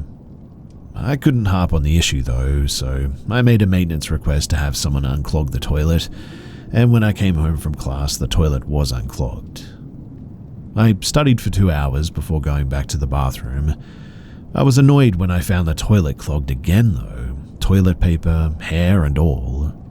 This obviously wasn't a mistake anymore, and now we were out of toilet paper as well. I knew that I had to say something, but I didn't want to directly confront Nellie about this awkward topic, so I sent a positive, non-aggressive text. I wrote, "Hey, if something goes wrong with the toilet, can you make a maintenance request right away, please?" I sent the message, careful not to make it accusatory. I didn't want there to be tension with Nellie, especially since she still sat with me in class. Nellie, she never acknowledged the situation though. She still opened her door with mine, hung out with me and sat with me in class. For the next 2 months, I just dealt with the constant toilet paper and torn out hair. I tried sending more texts, but it just never seemed to help. Nellie would clog the toilet, I'd make a maintenance request, a staff member would clean Nellie's mess, and then she would do it all over again. Eventually, after 12 clogged toilets, I was so annoyed that I decided to confront Nellie finally. I wrote, "Nellie, I know you're clogging the toilet and you need to stop. If you do it again, I have to report you." I pressed send as I walked to class. I decided then too that I wouldn't sit with Nellie anymore. I had different friends to sit with anyway who didn't clog my toilet, and as I sat down with Reagan and Charlotte, I felt bad seeing Nellie sit alone across the lecture hall like that, but I promised myself that I'd still be friends with her and that everything would be fine. It would all work itself out. Part 4. I was happy that the holiday break was soon and that Nellie never addressed me not sitting with her. My message had worked too. Nellie had stopped clogging the toilet and we were still friends. But I came home one day in early December and instantly my nose scrunched in disgust. There was a sickly sweet sort of rotten yogurt-like smell coming from Nellie's room. I didn't want to confront Nellie so soon after messaging her about the toilet, so for about 2 weeks I just avoided the problem. I didn't address the issue until 2 weeks later when all of our food started to rot almost immediately after buying it. Bella, Sam, and Poppy, they were complaining about how maintenance hadn't found the source of what was causing our food to rot when I brought up the horrible smell and an accompanying fly infestation. The girls went to go and smell the hallway outside of Nellie's room and returned a minute later coughing and gagging. We posited about what may be causing the smell when Sam brought up seeing Nellie at 2 a.m. skipping through the woods. Sam was heading back from the club apparently, and Nellie was skipping around like a possessed doll, according to Sam at least. As we spoke, Nellie entered the kitchen and everybody fell silent. Sam bluntly asked Nellie what the smell in her room was, and Nellie just silently shrugged her shoulders. Annoyed by this, Sam stood up and grabbed Nellie's arm, guiding her into the hallway as the rest of us followed, covering our noses with our sleeves. Nellie claimed not to smell anything, but her eyes were darting rapidly between the three of us. Sam made a sarcastic comment toward Nellie as we returned to the kitchen without Nellie. Sam was a bit harsh, I'll admit, and part of me felt bad for Nellie. But at least Christmas would be relaxing and hopefully we could all, get along a little better. I spent 2 weeks at a friend's house with her family for Christmas. They were all welcoming, so I didn't miss home too much. My friend knew about Nellie, so she bought me some scented candles for Christmas, funnily enough. And when I returned to the apartment, I felt rested and equipped to face the new year. Part 5. My January exams were online and pretty easy, so I was surprised when Nellie texted me asking if I would cheat with her on the final exam. I politely declined this, and she asked if I would go to lunch the next day. I had no plans, so I accepted her invitation. I spent a lot of time with her, but she never actually spoke much, really. And despite everything, I still wanted to get to know her better. Once we were at the restaurant, I racked my brain for things that I could talk with Nellie about, attempting to break the awkward silence a bit. So I asked her what her favorite show was. Nellie told me that she loves to watch Sophia the First. I was confused. Sophia the First is a Disney toddler show that came out when we were like teens.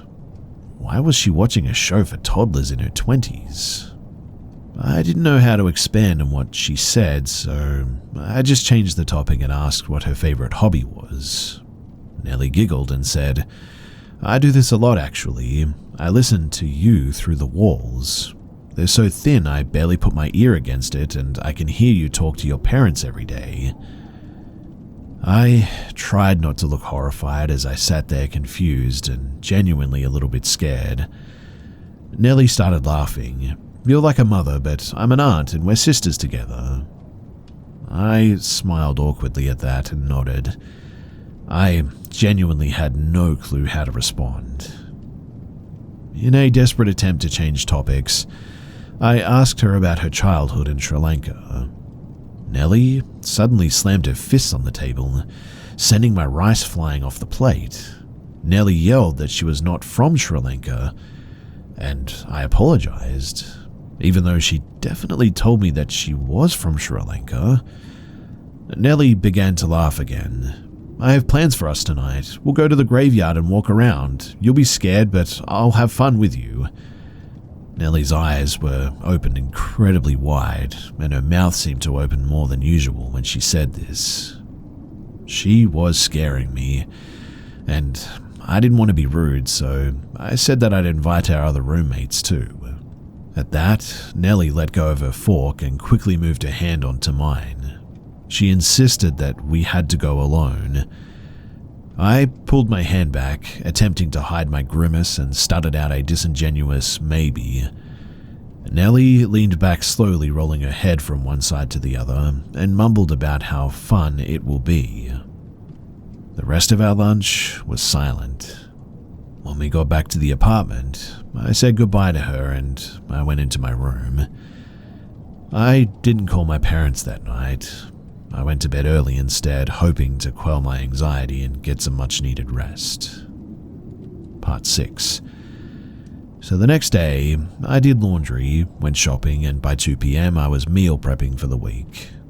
I jumped when Nellie asked me to go to the movies with her. I hadn't heard her come into the kitchen, but there she stood, her head down and eyes turned up staring at me. I declined her request, but she repeated her question. I politely declined once again, trying to offset her bizarre vibe. Nellie didn't respond and retreated back to her room, though, then left for the movies. An hour later, I went to the bathroom, and when I opened the door, I gagged immediately. The smell was terrible, but the sight was even worse. The walls, floors, door, sink, and toilet were covered in smeared poop and blood. I could see distinct handprints. I closed the door, trying not to puke. I was shocked that Nellie had done this, but my shock turned to anger as I messaged Nellie. I said, "What you did is weird and disgusting. You need to clean it. I'm going to report you." And I pressed send. It was at this moment that I no longer cared about being friends with Nellie. I felt gross, so I went to our shower room next to the bathroom, but Nellie had ruined that too. There was toilet paper shoved in the shower drain and wads of toilet paper crusted onto the walls. I was livid at this point, but I had to wait until Monday to report it. So I laid down to take a nap instead. 2 hours later, I was woken by Nellie slamming the front door. I heard her footsteps until her feet were visible through the crack under my door. I expected her to knock, but she didn't. Instead, Nellie began to continuously chirp like a bird. She briefly paused, then began twisting my doorknob in unison with her chirps. I stood there unnerved as Nellie did this for about 5 minutes. Then Nellie began to rapidly knock on my door and call my phone. 7 times she called, hung up, and then called again, while still rapidly knocking. Nellie then began to ram her body into my door over and over again. The shock of it made me stumble back into my bed. Then, as suddenly as it had started, Nellie stopped, her feet still visible under my door. My phone buzzed, and I slowly unlocked it, staring down in horror at Nellie's text. She wrote, "The cockroach screamed, 'Why do this to me? Because you couldn't be positive in a negative situation,' the doctor said. The doctor pulls off the cockroach legs and it cries. The doctor has no choice. The cockroach must be killed and its family taken away. You are the funny cockroach." I was terrified as Nellie began to knock and chirp again. I was scared to call the cops because I was on a visa, and if they didn't believe me, I could be deported for making a false report. I texted Poppy and Bella, who had heard everything. Nellie stood there for about an hour straight, occasionally pushing her fingers through the crack under my door. When Bella's boyfriend arrived, his presence scared Nellie away. We met up and talked about what had just happened before going to bed, and that night, I can tell you that I barely slept. I was way too scared to close my eyes. Part 7. I awoke the next day anxious about the previous night's events. I tried to convince myself that it wasn't that bad. However, as I peeked into the bathroom, its condition suggested otherwise. Charlotte and Reagan were skipping class, so I sat alone. I saw Nellie enter the room, bypass her regular seat, weave through the aisles and inspect each row as she passed. I sort of sank in my chair as she got closer, horrified by the realization that she was searching for me. With the last night's memories fresh in my mind, I froze in fear when Nellie found me and robotically bent down to meet me at eye level as she sat next to me with her mouth twisted up in a sinister smile. I did nothing as she sat next to me, too scared to move and worried that any tiny shift may cause her to snap. When the professor dismissed us, I shot up, frantically packing my things. Nellie asked where I was going, and I lied to her, saying that I was going to the cafe. I didn't want her to know where I was, so I went home for lunch, and as I stood in the kitchen, the door opened. "You weren't at the cafe?" Nellie's eyes darted up at me. She was looking at a knife on the table. I apologized and told Nellie my plans had changed. My heart raced as I asked her if she liked the lecture. Nellie didn't respond though. She just stared with her head tilted and mouth agape. I asked again, but she still didn't answer. I faced her, afraid that she'd use the knife on me all of a sudden. She glared so intently that her veins were protruding. She stood there for a total of about 10 minutes before just turning around and leaving. Later on, I walked to the library and froze as I saw Nellie's pink jacket behind me. I turned to see Nellie staring at me with vacant eyes. She followed me into the library, up to the 3rd floor, and then sat directly behind me. With her threat still fresh in my mind, I decided to move to a different spot. But Nellie followed me. I tried again, but she still followed. I was scared to be isolated in a library with her, so I decided to leave. I quickly weaved through the bookshelves, desperately trying to reach the lobby, but Nellie matched my pace. I was nearing a heart attack when I ran into my guardian angel, Sam. "Nellie's following me," I blurted out. Sam looked at Nellie, who had stopped 5 feet behind me. Sam nonchalantly told Nellie to get lost. I was surprised when Nellie did just that too. After Sam and I spoke for a bit, my phone buzzed. It was Nellie, inviting me to the graveyard that night. Sam told me that I'd be smart to move out, and honestly, they were right. I needed to report Nellie and move out. It wasn't safe for me to live in that apartment anymore. I needed to get away. Part 8.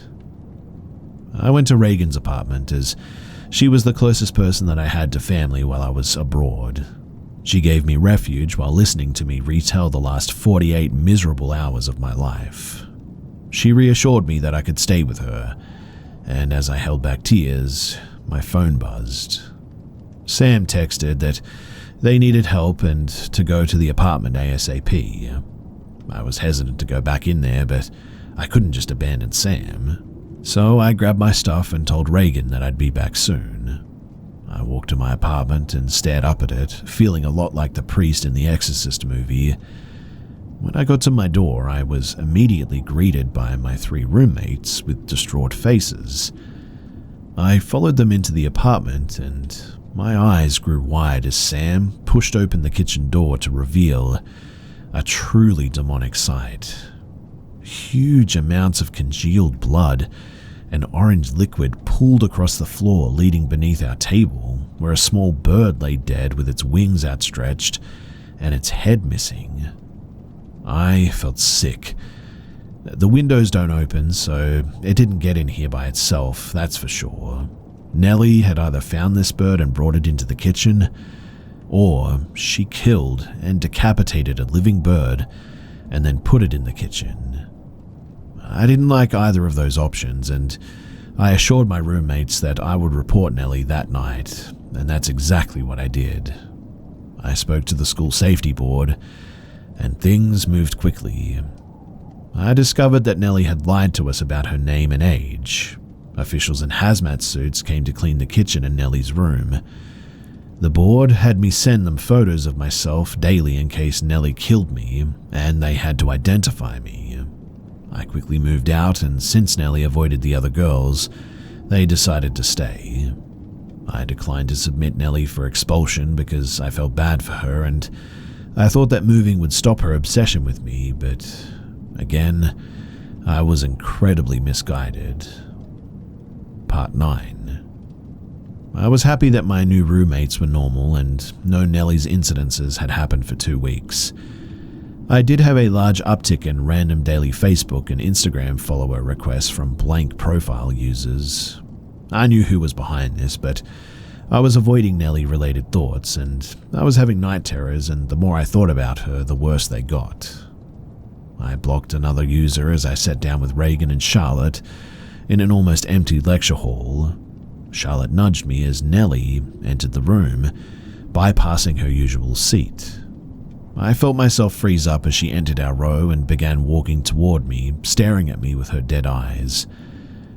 "Don't sit next to me," I said, shocked by my bravery. Nellie responded by sitting 10 seats down from me, not breaking eye contact, and I considered that a win.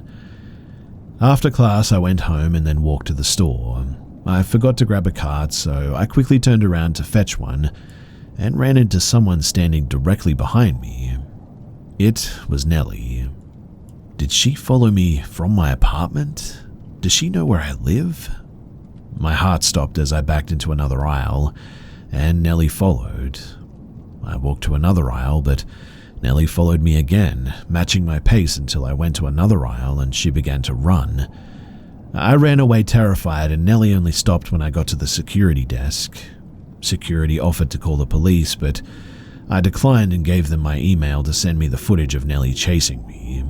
I had to report Nellie, but since I still had class that day, I decided to report her the next day. 2 hours later, as I waited for Reagan to walk with me to class, I caught Nellie staring at me across the street. But she didn't approach me and walked with a crowd toward campus.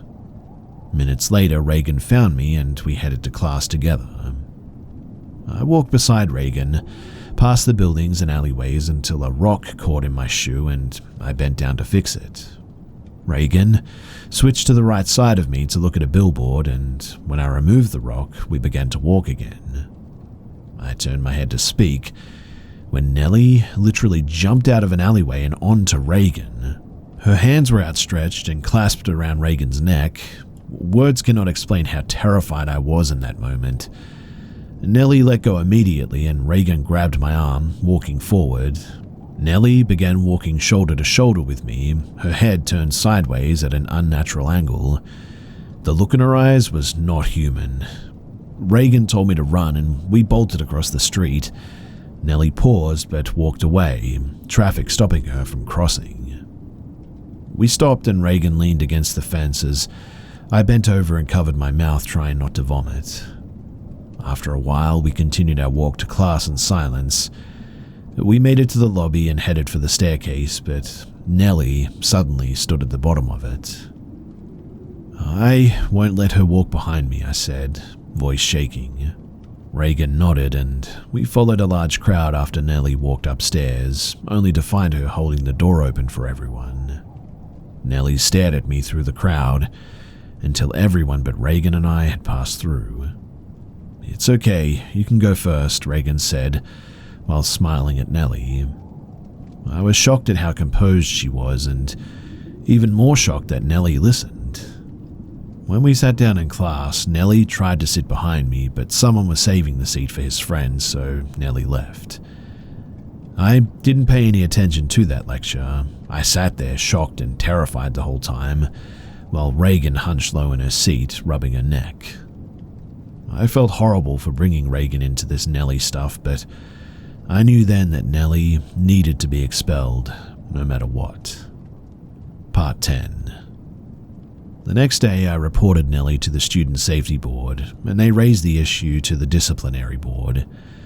I submitted a lengthy report detailing everything Nellie had done. I included Reagan, Bella, Poppy, and Sam as witnesses, and gave photographic evidence of the threats, the calls, the smeared poop and blood, clogged showers and toilets, and the stalking. The next week, I met with the disciplinary board to go over their conclusions with them. They informed me that they had reviewed my report, met with Nellie to give her a copy of my report, discussed my accusations, and had come to a conclusion. They acknowledged that everything that I reported was factual, but they didn't think that Nellie had any malicious intent. So they would grant a no-contact order, but Nellie wouldn't be expelled. I was completely perplexed by their conclusion, and asked them what Nellie had said about all of this, but they refused to tell me anything. Genuinely, I was at a loss for words about this. I couldn't believe that Nellie was given my full report, knew everything that I had said, and knew the witnesses' names too. The school, as far as I was concerned, had put us all in danger. Yet, they wouldn't allow me to know if Nellie had even denied her actions. I was devastated. I felt my mind go numb. I knew at that moment that they didn't care, that they were going to prioritize a predator over us. But with really no other options, I agreed to the no-contact order. The worker tried to get me to sign a non-disclosure agreement so that I wouldn't speak about what Nellie had done to me or how the school dealt with my case, but I refused to sign it. The next day, I received an email confirmation that Nellie had agreed to the no-contact order, but I knew then that that meant nothing. Nellie wouldn't get help and she would not stop stalking me. That much was clear. Part 11. My sophomore year was plagued by a relentless pattern of Nellie stalking me from place to place, sitting next to me in class, standing next to me in hallways, and staring at me daily. Her actions were so unnerving and obvious that multiple strangers warned me about her. I reported these incidences every time that they occurred, and the school always responded by stating that they would remind Nellie of the no-contact order, and they never took any further steps to help me. In sophomore year, Nellie found other roommates, and in them, new victims, unfortunately. She was evicted from an off-campus apartment, and her new roommates, who once sat with her, began to sit far away from Nellie. They genuinely looked terrified too. They looked a lot like me. Having incidences happen weekly and having to see Nellie daily made it impossible for me to move on. I was always in flight or freeze mode, terrified by what Nellie had done and still might do to me. I became a sunken-in, miserable, and defeated version of myself. But I wanted revenge. A natural result of the boiling rage that I felt, I know, but now at a constant simmer after Nellie was coddled by a university that failed to shell out even a minor consequence for the terror that she had imposed on me. I wanted Nellie to suffer in the exact same way that she had made me suffer. I know that if I had just grown a pair at any point in those early months, I likely could have saved myself and others from suffering. Nellie was likely stalking me from the moment that I met her. I just hadn't realized it, and it weighs heavily on me to know that I played a large part in my own suffering. No matter what I share here, I cannot begin to recreate the evil that just radiated off of Nellie. I still have daily night terrors. I don't go into new situations lightly. I don't speak to new people, and I don't really make any new friends. I'm also not nice to strangers because I don't want to invite something like this into my life ever again. But revenge, it came on graduation day, when Nellie's name didn't appear in the book of the graduates. She had failed her second year, but despite everything, and I know this is going to sound a bit weird, I couldn't help but think that I was a bad person for being content with Nellie failing. Who knows though, maybe I was just happy that I could finally move on.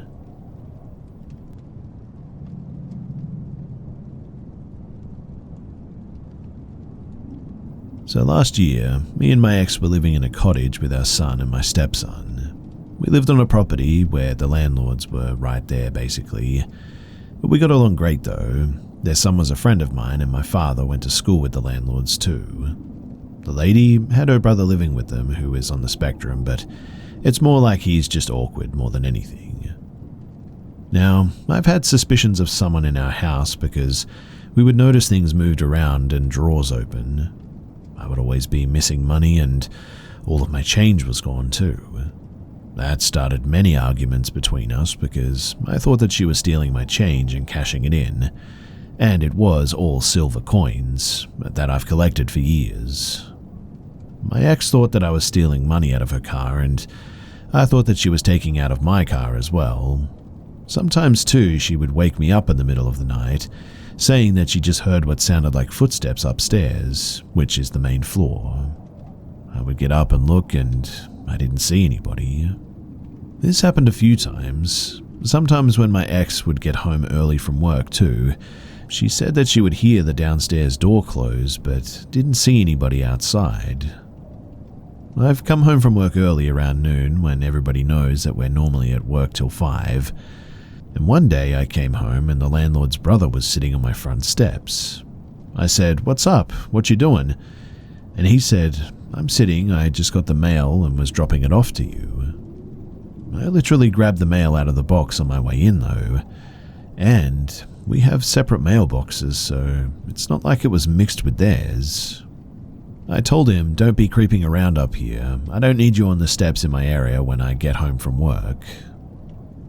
One time, everybody was down by the pool, and I came down and yelled down to everybody that I'm having a barbecue for them.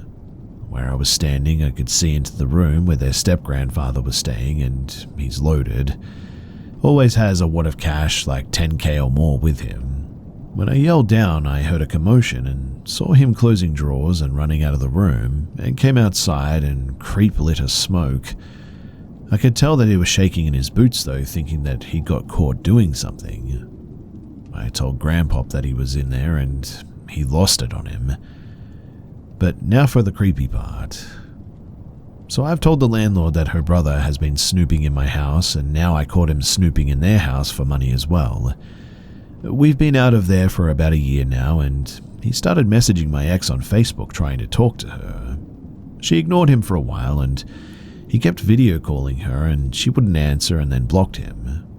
He found her Insta, her TikTok, and every other platform, and kept messaging her.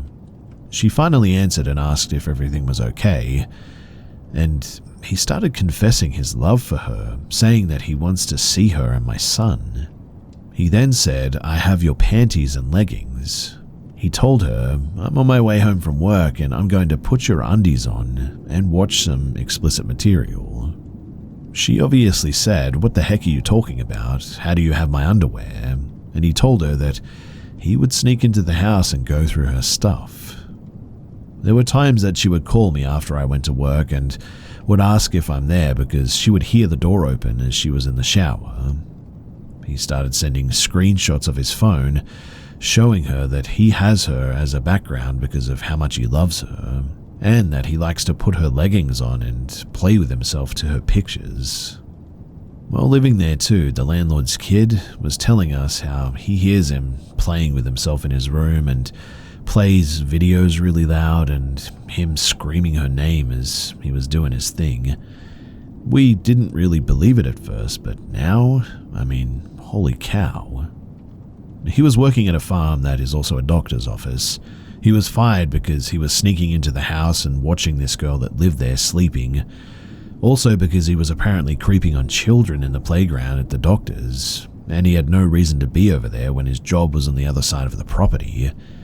Which means that this guy is an absolute creep.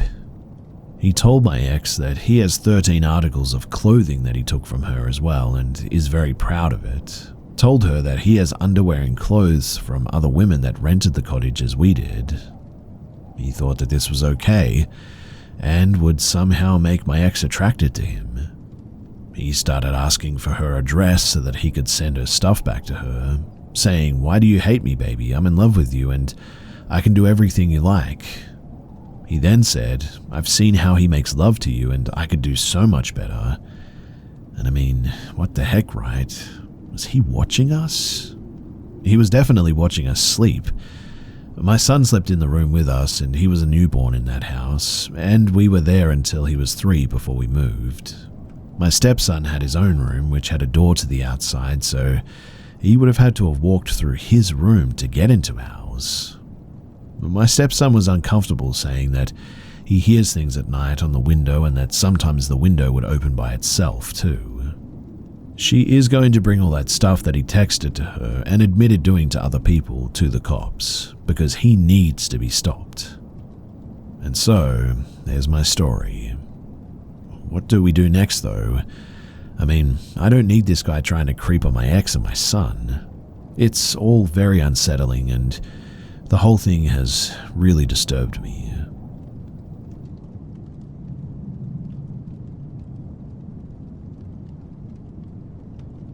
When I was around 12, my friend and I saw something that I could never explain. And honestly, if someone had told me that they saw this, I wouldn't believe them either, but I know what I saw. So the house that I grew up in, it was on the corner of a city street. The way the house was situated, from my bedroom windows looking out, I had two large ones side by side, you could see the street and the entire side of the house across from us. A guy friend of mine lived on the second floor of that house, and him and his family were gone for the weekend. My friend and I were in my room playing Nintendo, and I was sitting on my bed facing the windows. It was evening, but must not have been later than like 6 or 7 because my friend wouldn't have been over too late. It was her turn playing, and I'm watching the screen, but something catches my eye, and I look out of my window and see something in the friend who has gone for the weekend's home. It looked like what you would describe a Yeti to be. It was white, as tall as the ceiling, and covered in hair. I frantically told my friend to look, and she paused the game and immediately saw the same thing. We got down on the floor and crawled to my window to watch this thing. Whatever it was destroying the house, like breaking chairs, breaking dishes, ripping up the sofa, etc. I remember asking my friend if she was seeing what I was seeing, and she confirmed that she was. We watched this thing for a good few minutes, and then kind of started diverting our attention to other things in like a, oh my goodness, what the heck way. And when we eventually looked back, whatever it was gone. We both kind of seemed to instinctively know that this was something that should stay between us. In other words, it wasn't discussed, but the vibe was definitely still there. Now, in order to get home, she would have to walk past that house, so she had her dad pick her up that day. I tried my best to sleep, but I kept waking up and looking out to see if I saw it again, but I didn't. Now, the next day I was sitting outside of my house waiting for the friend who lived in the house to come home. I felt like I needed to be there when, well, they eventually came running out of their destroyed home so that I could try to explain what we saw the night before. They pulled up sometime in the afternoon, and I hid behind my door in some kind of fear, I guess. Like, I knew that this was going to be bad sort of thing, and I was scared to be a part of it, really. I watched them go inside, and I wait, and, well, nothing. Eventually, the friend and his dad came out to get the luggage from the car and look as nonchalant as you can be. At this, though, I am absolutely confused. I mean, the house was destroyed. We saw it happen. I go across the street to my friend, and he greets me, and I'm kind of like, what's up? Everything cool? And he starts talking to me about something, and it hits me that the house is fine. Everything was as they left it. At this point, I'm just so confused because I know what I saw, and I have a witness. Later on, the friend who witnessed this event and I talk, and neither of us can understand what the heck happened. But life just kind of moved on. It wasn't until I was an adult and I read about the so-called glitches in the Matrix that I started to think that that might have been the explanation for what I saw. Some poor prehistoric creature got whirled into a house, freaked the heck out, and then glitched, returning everything to its normal state. I mean, yeah, it sounds kind of crazy, I know, but I racked my brain for decades trying to come up with something more based in reality, and I just cannot land on anything. I've only ever told 2 people what we saw that night, my mum and my husband. Neither outright say that I'm lying because they know me and they know that I'm not someone who tells stories like this, but they don't seem to enthusiastically believe me either, I guess. And look, I get it. They probably think that I saw something that they can logically explain, but I swear, unless you saw it, it's impossible to know just how real it was.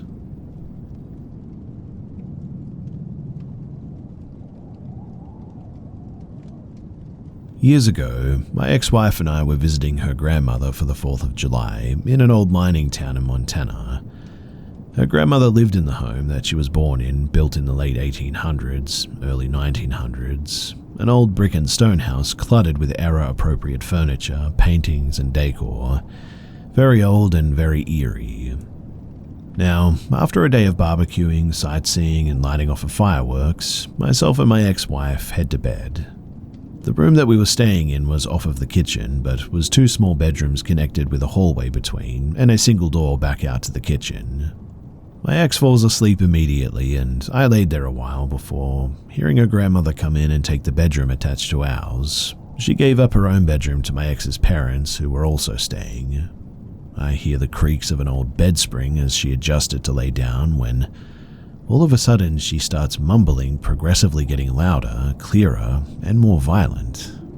She starts cursing and saying something to the effect of, "Leave me the F alone, my family is here," and a whole lot of FUs. By this point, I am in complete shock as I've known her for years and had never even heard a curse word come from her mouth.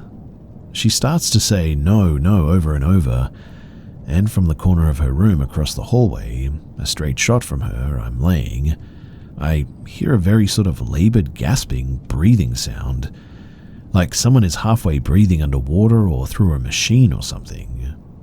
The breathing picks up faster and louder to the point of being deafening, and lasts for, well, I don't know how long. My eyes are pinned shut now, and I feel the most dreadful and discomforting feeling that I've ever felt in my life. Truly the worst feeling I've ever experienced. Even with my eyes shut too, I feel as if the room is growing darker and darker from that corner as the breathing continues. And then, just like that, it stops. Her grandmother shifts out of bed and goes to sleep on the couch. As she's leaving, I manage to muster just enough courage to open my eyes, and from the light of the kitchen I see her leaving, and right behind her is what I can only describe as an enormous dog. It had to be 4 or 5 feet tall at the shoulders. She did have a black lab, but it never came in with her, and it wasn't in there when I laid down. And what I saw, it had to be double the size anyway. It was definitely not her dog. I've experienced some paranormal activity in my life, but that day, that is the only one that terrifies me.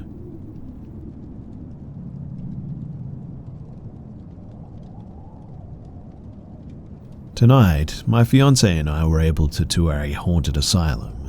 After a brief history of the place given by a guide, we were permitted to walk around all 4 floors of the asylum for as long as you'd like. Everything was going great too, and I got some neat pictures of an original electrotherapy chair and things like that. In the attic floor, there's a room at the very end that's extremely large, and it was set up with a ton of candles and these sort of little memorial obituaries printed out. On the right, there's a tiny crawl space, and I wouldn't have been able to fit in it, nor would my fiancé or any regular-sized adult. I went into the room with my fiancé, and there was another smaller room off to the left side. He goes into that room to check it out, and at this point, I'm extremely interested in the obituaries, and I'm reading them out loud. In about 3 or so minutes, he comes back. I'm still reading these obituaries to him now that he's back, and that's when the air starts to feel really heavy, and the more I read, the more tense I feel. At some point, we both head our back to the crawl space, and something like a pebble is thrown from the crawl space and hits the opposite wall. I look at my fiancé and turn toward the crawl space. Another larger piece of brick flies out and hits the wall. Obviously, we are both freaked out and turn to leave the room. My fiancé is walking in front of me with his flashlight, but as soon as we get out of the room, I hear scraping followed by footsteps. I look at my fiancé and he nods, saying that he heard it too. I turn around and wait to see if someone is coming out of the room. The noise stops at the door, and I can assure you that there was no one there. Upon hearing that, we hightail it out of there and go down to the ground floor and head outside the asylum.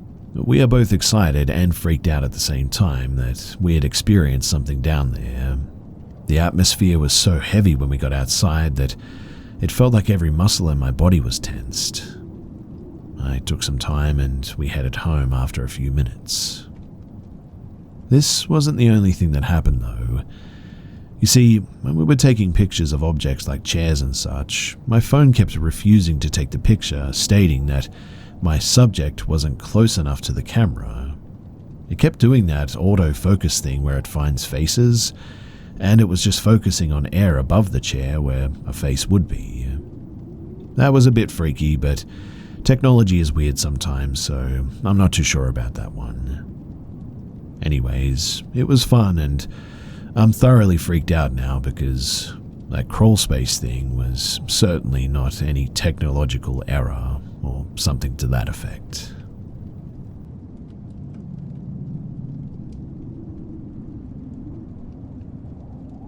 This happened to my best friend and I when we were 16. It was the weekend and we live in rural Montana. We heard that the Milky Way would be brightly on display that night, so we hopped into my car and decided to go park on a back road with little light pollution with some snacks and enjoy the show. At the time, I had a 2001 Toyota Echo, and it was my pride and joy.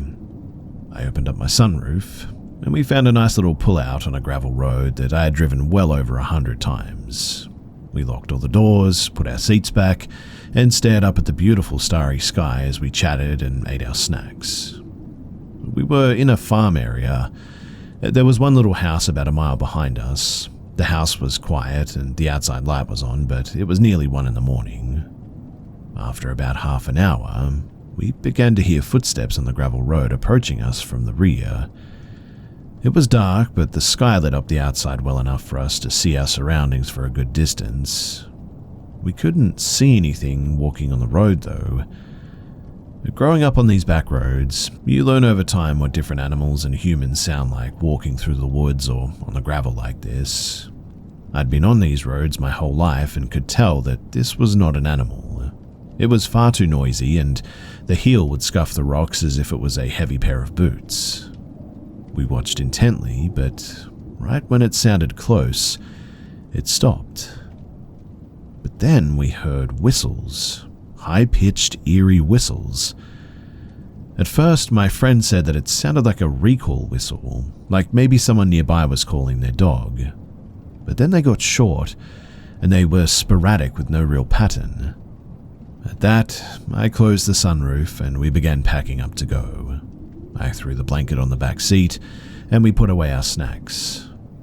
The hairs on my neck, though, they suddenly stood up, and right when I was about to mention it, the handle of the rear door got yanked really hard, like someone tried to open the door.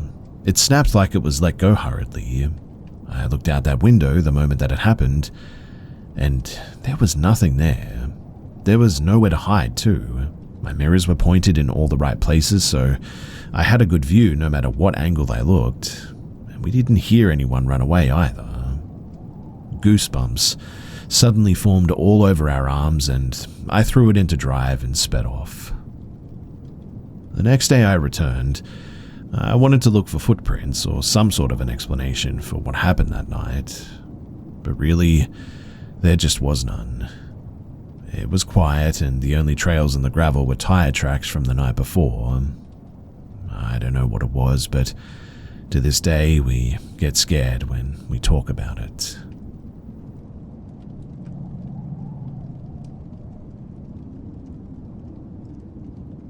So I live in the beautiful state of Montana, and have for my whole life.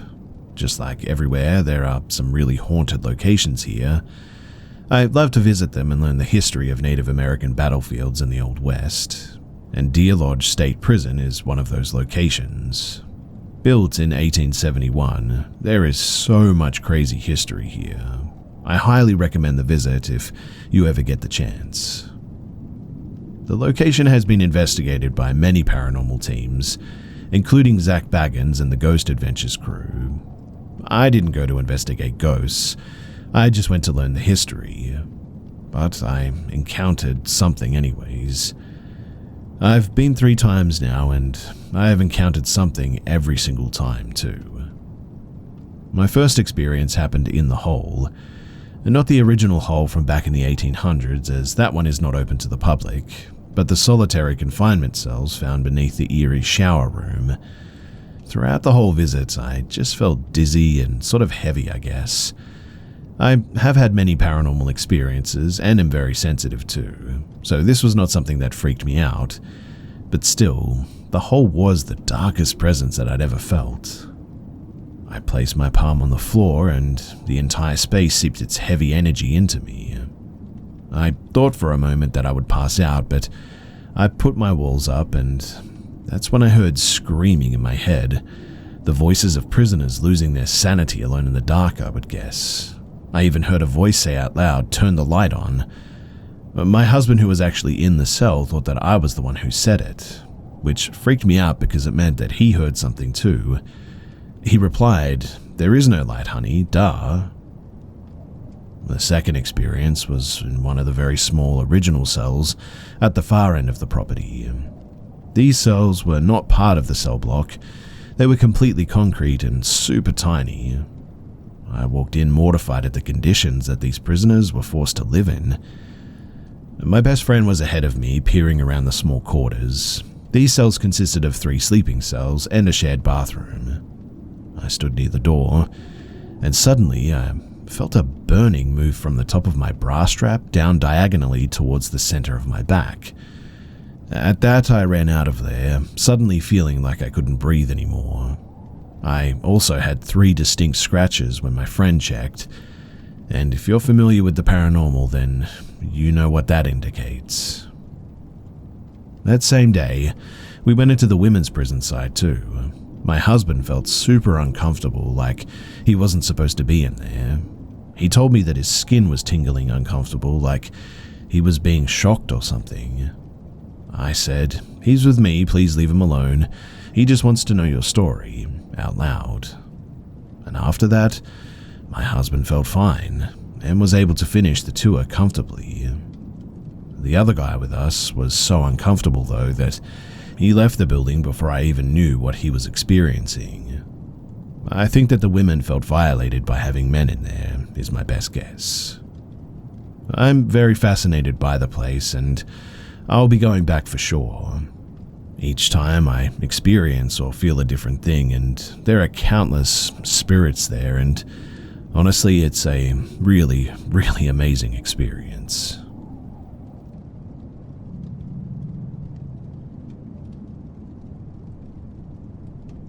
I'm a girl living in Northern Europe. I won't go into too much detail as to where this happened because I don't want people to recognize me from this story. This story, though, takes place in October when I had a part-time job in this research center. This was in a bigger city, not like in the middle of it, but it was a 30-minute bus ride from where I lived at the time. Keep in mind, too, that the workplace was in an industrial estate, so the only people that really spent time in the area were the workers from these companies.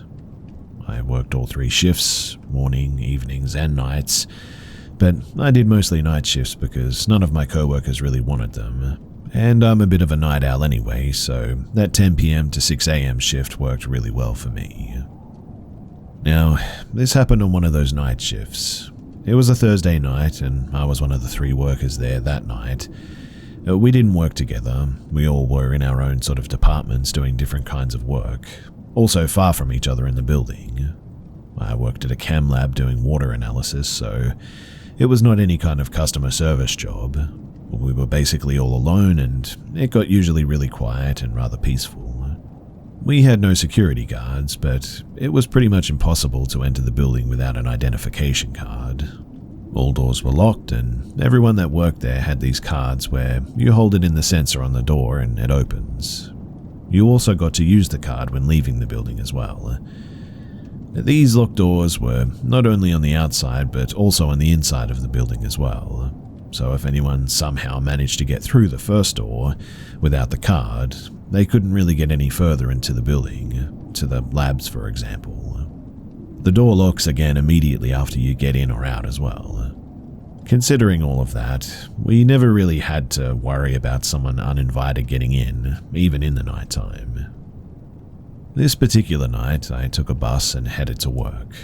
I greeted my co-workers that were leaving as their shifts had just ended, and met the other night shifters in the women's dressing room. All normal, I was in a good mood, and so were my 2 co-workers. When our shift started, we parted our ways and went to different labs. I was 3 hours into my shift at 1 a.m. when I decided that I needed to take a 20-minute break. The two co-workers had went to their break earlier than me, so I had to go alone this time. Our break room was this sort of lounge area where there was a couple of long tables, chairs, mini kitchen and a bathroom. I'm not gonna lie, this big hall with old flickering ceiling lights was not my favorite place to be alone at 1 in the morning, when the whole building is almost empty and it's pitch black outside. There were big windows in the lounge, but I couldn't see anything out of them, just darkness pretty much. There was always this same eerie vibe at night, so I was used to it, I guess. 5 minutes into my break, I decided that I was going to go outside to smoke a cigarette. I put on a jacket, took my stuff with me, and opened the door with the card. Now, we had this sort of smoking place in the back of the parking lot, about 1 minute walk from the door. If I said I wasn't scared to be alone in an empty parking lot at night as a young girl, I definitely would be lying. This was the only thing I really did not like about the night shifts, but I really needed that cigarette. Nothing bad had ever happened before, and I live in a generally safe country, so I basically just hoped for the best. But there was this really nasty-looking white plastic chair in the smoking place. I sat in it and I lit my cigarette. From the smoking place, I could see clearly to the entrance of the building. There were bright lights above the door. Usually, I just stared at that door without even noticing it. I mean, it was a night in the industrial estate area, and there were not many interesting things to really look at. When all of a sudden, I noticed a person walking up to the door. It was a man in a trench coat and a top hat, holding a briefcase.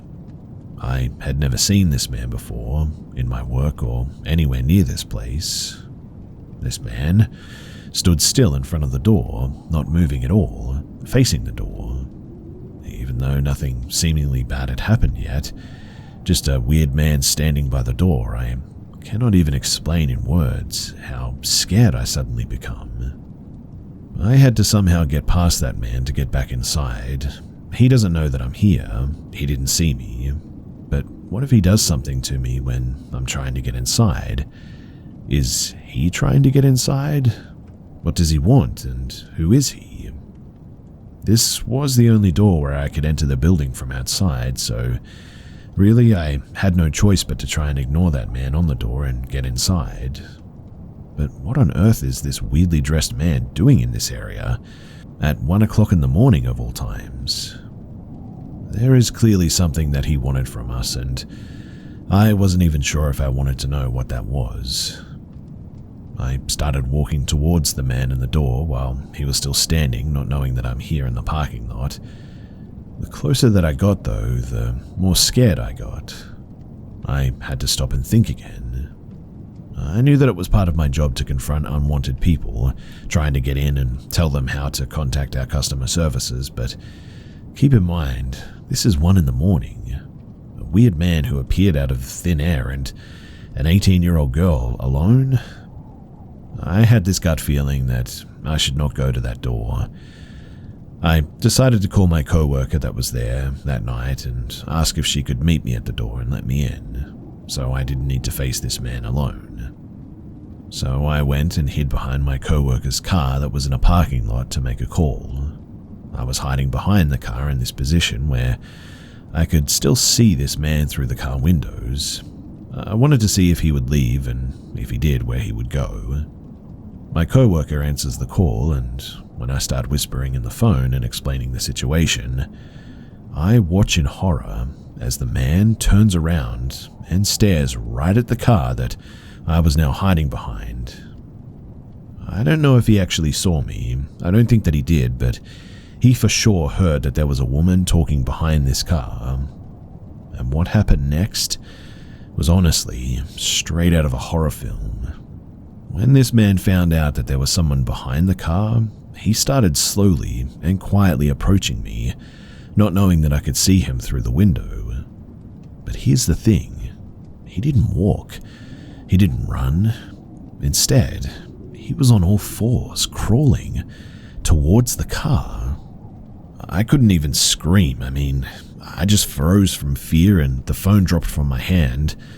When this man was getting closer to the car, I see both of my co-workers opening the door, waving and screaming at me to run and come in. And they did not need to tell me twice. I ran inside quickly, so fast the man didn't even have time to react. And when he got up and started running after me, the door was suddenly closed. The second that he heard the door lock itself, he then just suddenly turned around and started speed walking away, eventually disappearing into the darkness. We called the cops immediately and they came not long after. They didn't find anything or anyone. That man just disappeared as fast as he had appeared, and no one has seen him since. After the shift, my co-workers walked me to the bus stop and they waited with me till the bus arrived, making sure that I got home safely. I am forever thankful though to these lovely women for opening the door for me before that man got me, and who knows what he would have done to me. I haven't done any night shifts after that, and for sure I never will ever again.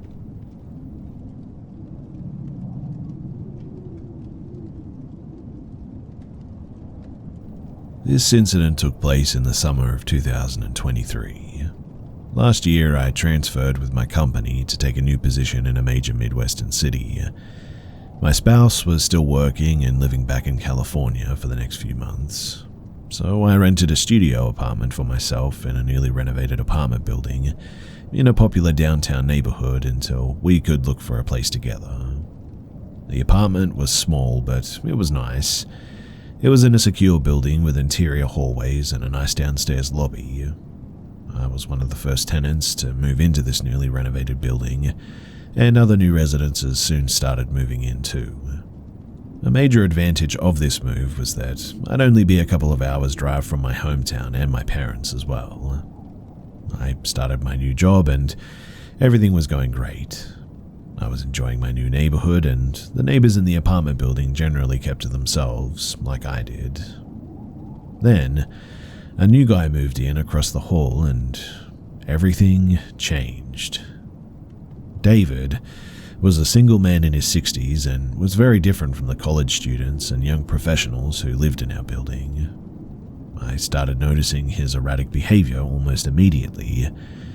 I would come home from work and he would be sitting in his car in a small parking lot just sort of staring off in the distance. We were having issues that summer with smoke clouds coming over from the vast Canadian wildfires. They were leaving a light dusting of ash on our cars similar to pollen. David, though, was convinced that someone was spraying this dust on his car and was accusing various tenants that he would run into in the parking lot. He would hoard trash in his apartment and leave trash bags in the hallway, causing a foul odor. He would also be yelling to himself in the hallway. I finally had enough and I complained to the leasing office. The manager was quick to dismiss my concerns, saying that she'd been in this apartment and everything was apparently fine. In August, though, my parents' 50th anniversary was coming up and I was excited to go home and spend a weekend with them. A few days before their anniversary, my boss informed me that he would be flying into work on an important project with me that would have us working throughout the weekend. I was really disappointed and I felt like I was letting my parents down, but I managed to get away for a quick overnight trip in the middle of the week to see them and get back before my boss was due to arrive. I drove down and I spent the night with them, and the next morning I checked my email as I was getting ready to head back. There was an email from my apartment manager in regard to the incident the night before. The email was very vague, but it stated that a resident was dead and there would be further details coming later. My heart sank and I immediately went pale. My mind instinctively went to my strange neighbor, David. I opened up a local news app for my city, and the top story was an active shooter in my apartment building who was killed during a SWAT team standoff the night before. Apparently, David approached my next-door neighbor in the hallway with a gun and threatened to shoot him. The neighbor ran into his apartment and called 911. David also called 911 and told the dispatcher that his neighbors were hacking his phone, and if the police didn't come, he was going to start shooting people. The police came and tried to talk to David, but he had barricaded himself in his apartment and claimed to be heavily armed. The state police and the SWAT team soon arrived, and David began firing a rifle out of his window at anyone that he saw in the parking lot below. All of the neighbors on my floor were trapped in their apartments with no way of escape. They had to get down and barricade themselves from the gunfire. There was another building across the street with a direct line of sight into our apartment building. A police sniper took position in the building across the street and shot David through his window. When they flew a drone into his open window and confirmed that he was dead with a gun still in his hand, they went in.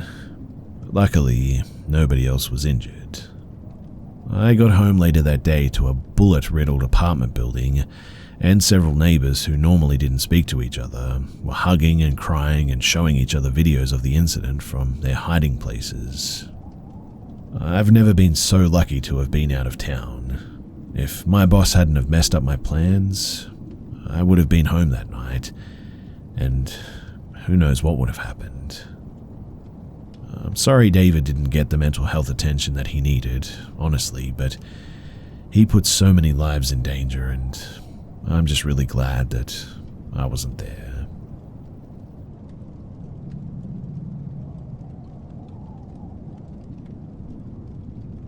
I grew up in a small Southern Californian town, known for its orange groves from days gone by. All those groves have been replaced by housing developments, and also shopping centers now, but there were still quite a few around when I was growing up in the late 90s. My friend Johnny and I used to get into all kinds of trouble back then. We were just general miscreants, I guess, but there was one time that I truly believe that we almost became victims of a child predator. If anyone listening to this also grew up in the 90s, then you know that it was a different era. We'd be out all times of the day, and our parents would have no idea where we were. There were lots of kidnappings back then too, and I can remember multiple times that I was offered candy or asked by some creep to help him find his cat. I always said that I'd go and check with my mum, and by the time that she'd get outside ready to whoop some butt, they'd always be gone. Anyway, Johnny and I were up to no good one day after school, like always. We were traipsing around this orange grove that bordered his street. We started pulling these little metal dam things off of the irrigation channels and tossing them wantonly. All of a sudden, though, we heard a sharp whistle, and both looked up to see this man about maybe 25 feet away from us, wagging his finger and going, But his reaction was not at all proportional to the property damage that we were causing.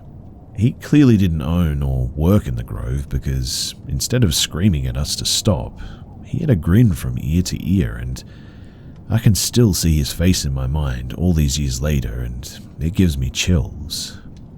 Johnny and I stood there for a second watching this guy. Then we looked at each other, and Johnny looked back toward the guy and shouted, "Run." I look over and the guy is in an all-out sprint toward us now. Despite the physical exertion that he was putting into his sprint, the grin was still on his face. Johnny and I ran harder and faster than we ever had before. We made it out of the grove and back to his house before noticing that the guy wasn't behind us anymore. We quickly forgot about it because Johnny's family had just gotten a Nintendo 64 and we started playing Mario.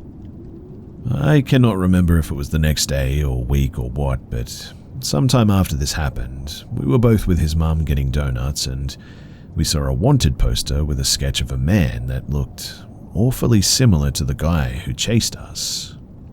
He was apparently wanted for trying to kidnap a boy outside of a school. Johnny and I looked at each other and seemingly telepathically agreed to never say a word. I don't know why we never spoke up. Maybe it's because we were at an age where we'd be relentlessly bullied by homophobes because of the mere possibility that we could have been, assaulted like that. But we never did speak of it again. As I'm sharing this, I'm considering reaching out to him to see if he remembers and if it aligns with my memory of the incident. There were so many different things that happened in my childhood in the 90s that could have easily ended with me dead. Somehow I'm still here, and I even have my own family now. I trust no one because of incidents like this, and these days I always have my head on a swivel.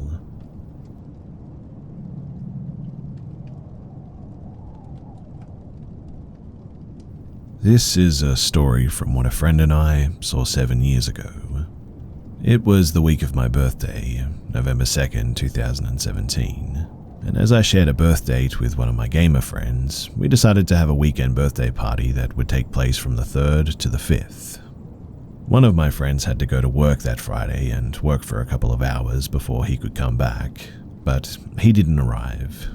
I offered to drive him there and back as he was a very good friend, and I didn't want him to miss the first night of TTRPGing. Also, since I had reached an age where I wasn't drinking as much as I did in my early 20s, it felt like a good time to get together. He worked as a floor cleaner in a chain store in our home state of Michigan that was 20 miles away from my house, so I was fine with just waiting in my car with my book. Now, I work in the criminal justice field and am trained to observe and retain details about notable events. I'm still able to recall critical events from 12 years ago with great detail. Also, my friend was present and confirmed everything that I saw.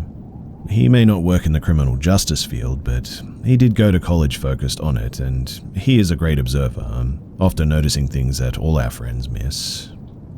Anyway, it was 2 a.m. when we drove to this job. Being the gamers and the sci-fi fantasy fans that we are, our conversations were filled with our geekiness the whole way up. Driving north along this Michigan highway, we didn't see anything other than some white-tailed deer movement, which in the rural area of Michigan is not out of the ordinary, and it seemed to be another fall night with a relatively open sky as well. My friend went into work while I read my book with nothing abnormal happening while I sat there. He came out a couple of hours later and we set off back to my place. We had been driving and talking further about various geeky topics until we began driving up this hill. We just seemed to have an awkward silence between us in the middle of our conversation, and I specifically remember thinking something was just off as we reached the crest of the hill.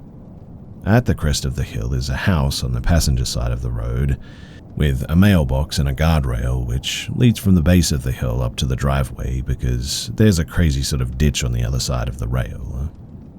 As we're about 50 yards from the driveway, I saw it, standing there by the side of the road. I could see the brown legs, torso, and antlers. I specifically remember thinking that the deer looked absolutely huge, and in the back of my mind, thinking that I should find out who owned the property near there that would let me go hunting near the area. But as we reached the crest of the hill, I realized that this was not a white-tailed deer. This thing was standing on 2 legs with what would have been its front legs hanging at its sides, as a human would have their arms. The head was also wrong, as it just didn't seem to have a snout, and its face was covered by hide with its green glowing eyes facing toward us. Its antlers were sitting at the top of a sort of human-shaped skull almost, which is not where they sit on a deer's head. This thing, though, was absolutely massive, standing between 6.5 and 7 feet tall, and very broad, which I'm gauging off of the scale against my car as I drove by it in comparison to my size. I drove a 2008 Chevy Impala, and I'm 6 foot tall. My abdominals were aligned with the window when I was standing outside, and when we were right next to this thing, I saw its legs at knee level. I managed to keep driving onward without any issue, and my friend and I continued in silence for, well, nearly a mile when he finally turned to me and said, "Did you just..." He asked before I cut him off, saying, "Yeah."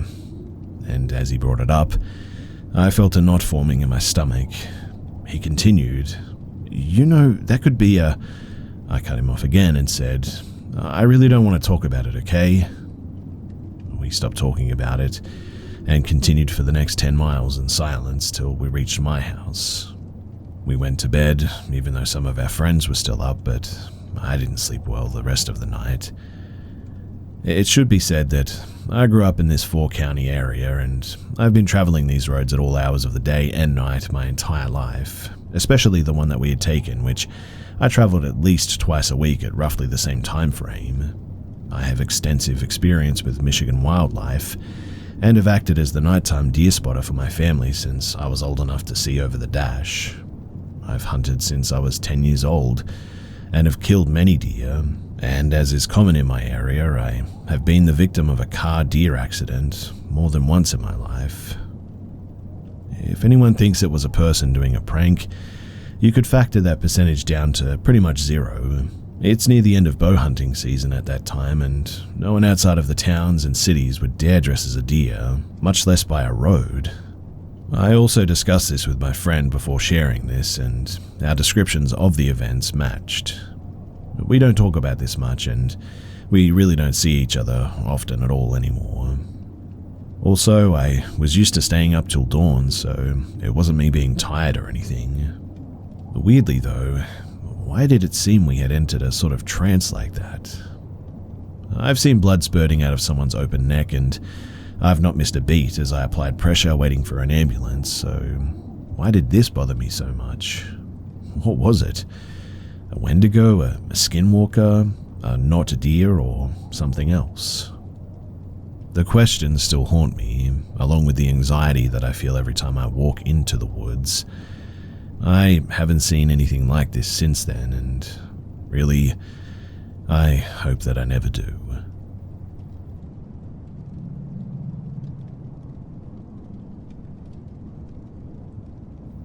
This happened over a decade ago. My ex and I decided to hitchhike across California because we were bored and homeless, and really we had nothing better to do. We stopped in a small town and found a little stream underneath a bridge. My feet were hurting really bad, so I took my shoes off to cool them in the water, and that's when I noticed movement in the bushes to my left.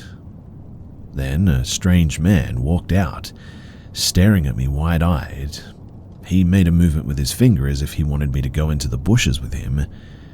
I froze and I yelled for my ex who was on the bridge waiting for me. He came running, but by the time that he got there, the man was gone.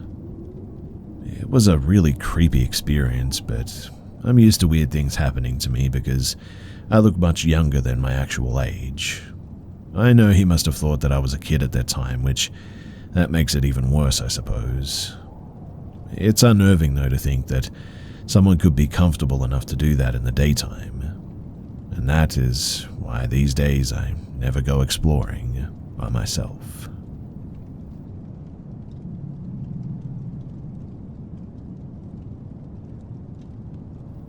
I am a respiratory therapist that works at a local hospital.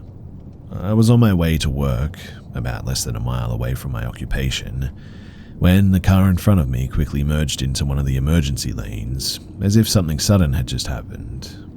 Then he just sat there. No hazards going off, nothing to indicate that he'd planned on moving. I still had 20 minutes before I had to be at work. Assuming this individual may be in distress or have car problems, I decided to be a good Samaritan. I parked on the shoulder of the road and turned on my hazards. We exchanged eye contact, and I gestured a wave, rolled down my window and asked, "Are you okay?" He seemed to have either not heard me or ignored me, but he did seem to realize that I wanted to help him. He gets out of his car at this point. Keep in mind we're on an extremely busy road. I'm also in my work scrubs, which tends to help people relax knowing that they are with a healthcare professional.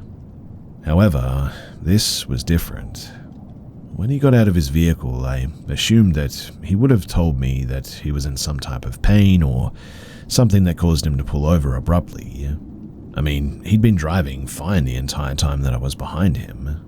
So I casually get out of my vehicle and walk over to the back end of his car. And this is when I officially start a conversation, asking if he's hurt or if something is wrong. Just all the basics. But the thing is, his eyes were so cold. He had this body language to him that almost made him seem a little unhinged or skittish.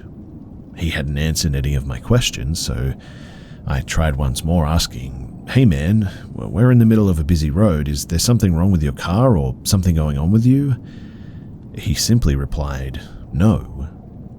I started to feel this sensation of discomfort, like he wanted to do something to me but was restraining himself.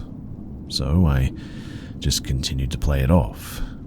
He didn't seem drunk or high, but he had these black, beady eyes that I just couldn't stop looking at.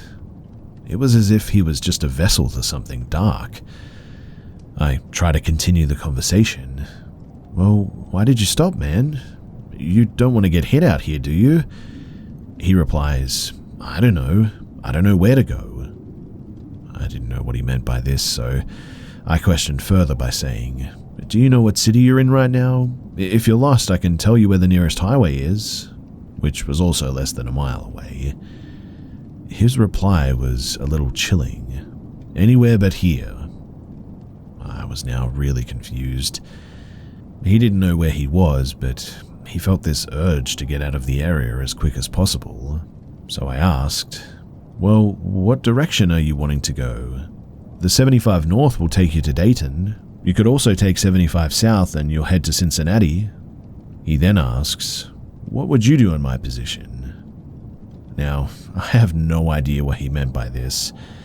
I simply said, "Oh, I don't know what kind of position you're in, man. Can you drive? The hospital I work for is within view and we don't have to go in. I just want to make sure that you don't get hit." He agrees to follow me, but once I turned on my blinker to turn into the hospital, he completely stopped following me, pulled a U-turn and just sped off. Now, I know that this isn't like the creepiest thing in the world, but you really have to try to understand just how foreign and strange this guy's behavior was. Each time he engaged in conversation, it was as if he was contemplating to tell me something, but ultimately remained silent. From the looks of it, he drove a red Toyota, a RAV4 hybrid maybe. So, he didn't have a broken down car or looked like he was a substance abuser or anything. He just seemed incredibly nervous, and his fast motion gestures and twitches of all his body language has left me puzzled, and still gives me shudders when I think about how he moved, talked, and the lack of response, declining any help, not explaining a single reason as to why he just decided to park on the side of the road in the highway like that. A simple, "Oh, I'm lost," would have been enough for me to feel better about the entire situation. He just seemed incredibly paranoid and hesitant. On top of that, too, the entire conversation led nowhere to his situation or why he was acting so strange. I just wanted to make sure that he didn't need help or get hit by a car or something. Anyway, I'll update you guys if I hear anything about a patient coming in later. He also has a face that is burned into my memory now that I will not forget. I just got this gut feeling to leave, but to be as polite as possible, I guess. But what do you guys think? Do you have any thoughts as to what this all could have been about? And if you do, please do share them with me because I'm still lost.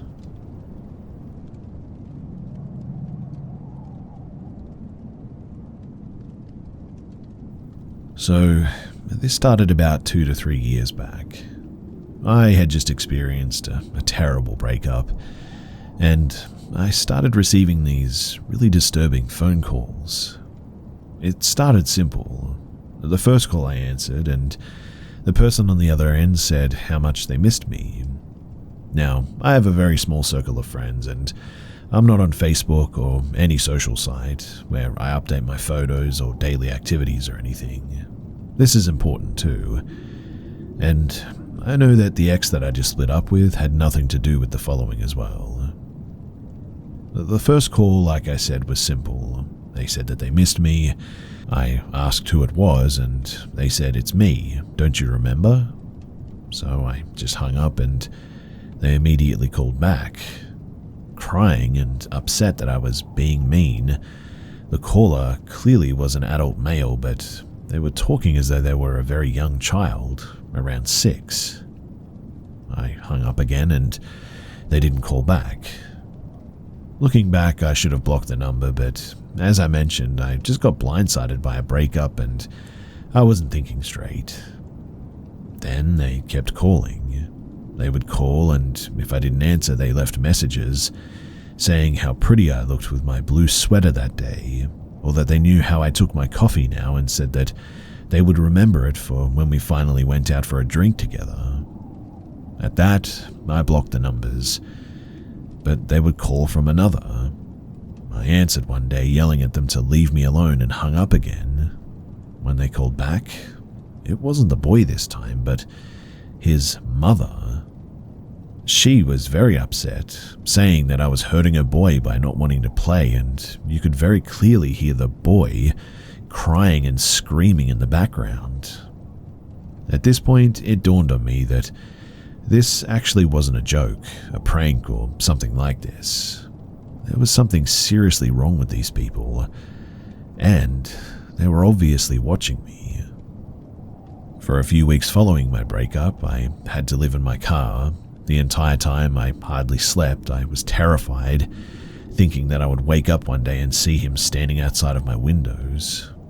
When I finally got a place, he called to congratulate me, and he couldn't wait to come and play with me.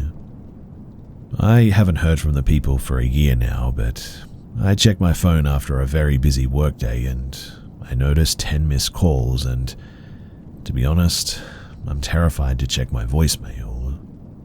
I've reached out to the cops, but they won't do anything since I haven't been explicitly threatened and have been advised to just block calls.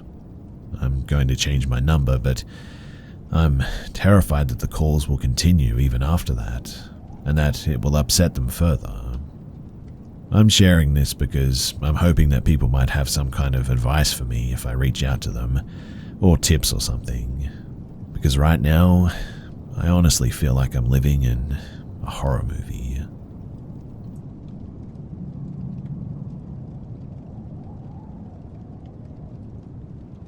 This happened when I was around the age of 11 to 13. I'm 20 now. So, growing up, we had it rough. Our family lived off of minimum wage, my dad was an alcoholic, my siblings were banned from our neighbors' houses because they were accused of stealing. One of our neighbors that lived right next to us was actually a teacher. I'll call him A. He was a teacher at our local high school. He lived with his wife, and we'll call her B, and his 2 kids. We were friends with his kids and occasionally spent afternoons at their house with our other friends. The husband, he had a brother that had mental problems caused by drug addiction. We'll call him C, and he lived just beside their house as well. It was like a duplex, but with C's door facing our fence and A and B's door facing the road. Now, there are times when we were watering down plants that C would come up to our fence and show his tongue at us, as if trying to lick the air in front of me while making eye contact. We don't usually hang out at our garden because of this, and if we had to go to A and B's house, either had to come out and watch us go in so C wouldn't touch us, especially me because I was just really terrified of him. But still, this was our only house that we were welcome to, and we were dumb little kids and just wanted to play. Now one day I was coming home from school. As I unlocked our gate and went in, I saw C picking our doorknob with a flattened spoon. He ran when he saw me and climbed up the fence back to his house. And to say that I was mortified is a massive understatement. I told his brother about it, but they didn't do anything. We had to add wires to our fence so that he couldn't climb our fence again. Honestly, I just thought that he was a bit of a creep. I also thought that he was just struggling with his mental state and drugs and all that, but a few months passed by and my dad was away.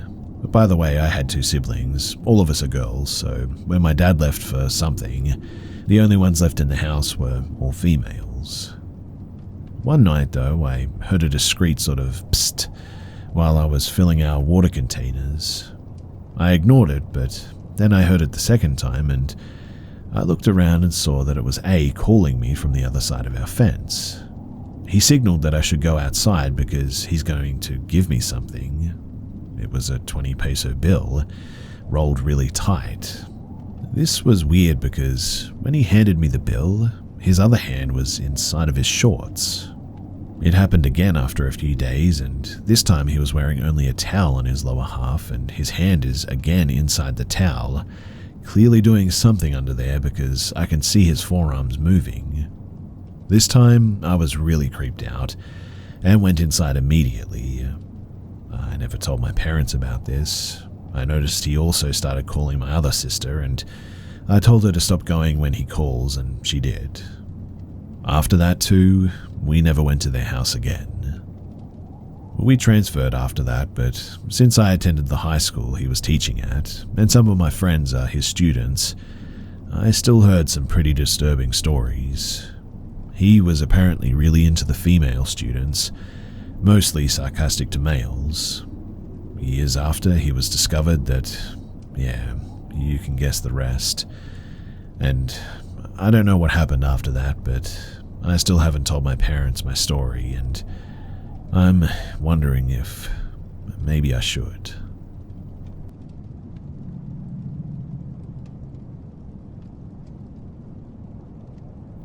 I live about a 10 to 15 minute walk away from the beach, and I made a point to walk to the beach more since it's been so hot lately. Anyway, I was with my sister and we had just come back from the beach. We passed this weird looking guy. He had scruffy hair and was wearing no shirt and giving a bit of a weird vibe. My dog, large German Shepherd, started going crazy though, barking and growling, and I had to get my sister to help hold my dog back from this guy. He said to me, "There's a big snake in the bush over there, you know," and pointed to it. I sort of nodded and we kept walking. He walked in the direction of the beach and we kept going on our way, but we started going a fair bit faster at this point because that guy was pretty creepy and we wanted to get out of there. We made it to this point where we have to wait a couple of minutes to cross the road because of cars, and that guy, I kid you not, comes out of the bushes, like emerges from nowhere. That means that he must have seen us, pretended to walk away, and then immediately cut through the bushes and started following us.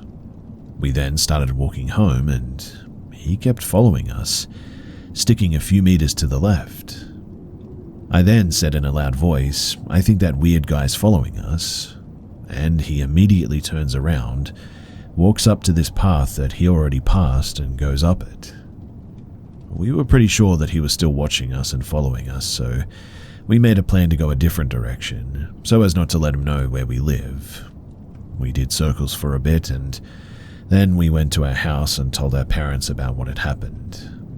They were obviously pretty concerned about the whole thing, and we did circles for a bit, and when we were confident that he was gone, we then went to our house and told our parents about what had happened.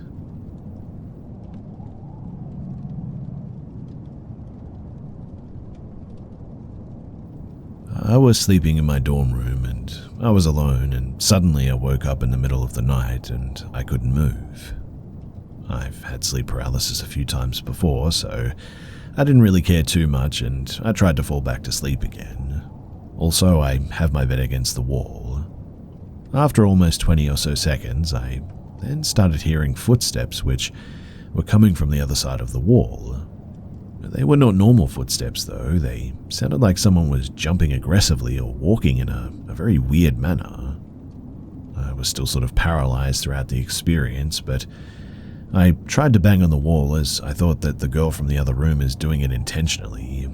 So I tried moving my hand, but I failed. Then I could hear those footsteps in the front of my bed, in my feet's direction, and they were ascending towards my head side. I could hear loud breathing now, and at that, I started to get scared.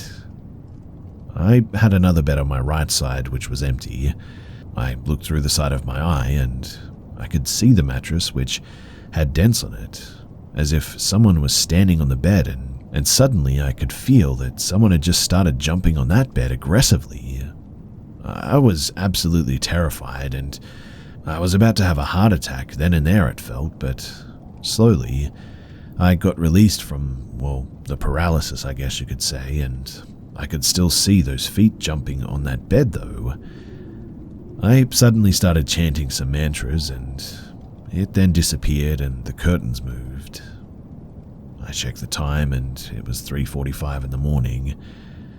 I sat there for a bit, rubbing my eyes and wondering if I had just seen what I had seen. I still get shivers when I share this. I'm a religious person and I didn't really believe in the paranormal, but I am 1,000% sure that there was something very bad and very negative there that day, jumping on that bed.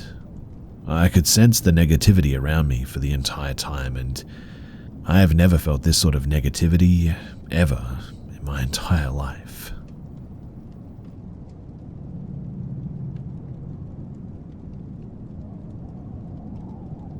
Long ago, on a pretty terrifying night, I had the most chilling experience that I have ever had. I was 15 years old, living in a small, quiet town where everybody knew each other. It was a peaceful place, or so I thought at least, until that night. My parents were away for the weekend, leaving me in the care of my older sister, Emma. She was 16 and loved the idea of being in charge. That night, we decided to watch a movie, and halfway through, there was a knock at the door. Emma paused the movie. We thought that it was just a neighbor or a friend perhaps, but when she opened the door, there was nobody there. We shrugged it off and went back to watch our movie. We weren't too bothered because we thought that it was just some of the other kids playing pranks or whatever. Later that night, I woke up to a weird tapping sound on my window. I must admit that I was a bit scared because of the dark, but I mustered up the courage to peek through the blinds. And there, in the dim moonlight, I saw someone or something in all black standing in our backyard just staring at the house. Upon seeing the figure, my heart began to race. I ran to Emma's room and I woke her up. When we both looked again, the figure was gone. The next day, we told our parents about the incident, but they said that it was probably just a lost traveler or maybe a neighbor's guest or whatever. But I couldn't shake off the feeling that something just wasn't right. The following night, the tapping, it returned, more persistent this time. It sounded like someone was intentionally trying to scare us at this point. I told Emma and she called our parents, but there was no answer. We were alone again and we were scared. Emma decided to call the police, but as soon as she picked up the phone, the tapping stopped. We felt relieved, but still a bit uneasy. We tried to sleep, but a sudden loud bang from downstairs jolted us both awake. Emma quickly grabbed a flashlight, and we tiptoed downstairs to see what the noise was. The living room was just a mess. Books from the shelves were thrown onto the floor, the couch cushions were scattered everywhere, and then we heard a whisper, a faint, eerie voice coming from the kitchen. It was singing a slow, sort of haunting tune. Emma signaled for us to sneak back upstairs, but as we turned, the kitchen light flicked on by itself. Upon seeing that, we bolted upstairs, locked ourselves in my room, and pushed my dresser against the door. We huddled together, listening as footsteps started coming up the stairs, slow and heavy. They stopped right outside of my room. The doorknob rattled gently, then more violently. We were trembling, holding each other tightly. The house then went silent for a moment. Then, a voice, soft and raspy, spoke from the other side of the door. "I know you're in there," it said. We did not dare to respond. Then the sound of footsteps receded. We stayed awake the whole night. We were scared to even breathe, to be honest. In the morning, our parents came back and found us asleep in my room, the dresser still blocking the door. We explained everything and they called the police. The officers found no sign of forced entry, but they did find footprints outside, beneath my window and around the house. After that incident, my parents installed security cameras and an alarm system. The police patrols in our area increased as well, but the scariest part was that they never really caught anyone. Sometimes when I'm alone, I still hear a faint tapping and I freeze, wondering if it's just my imagination or if whatever that was has returned.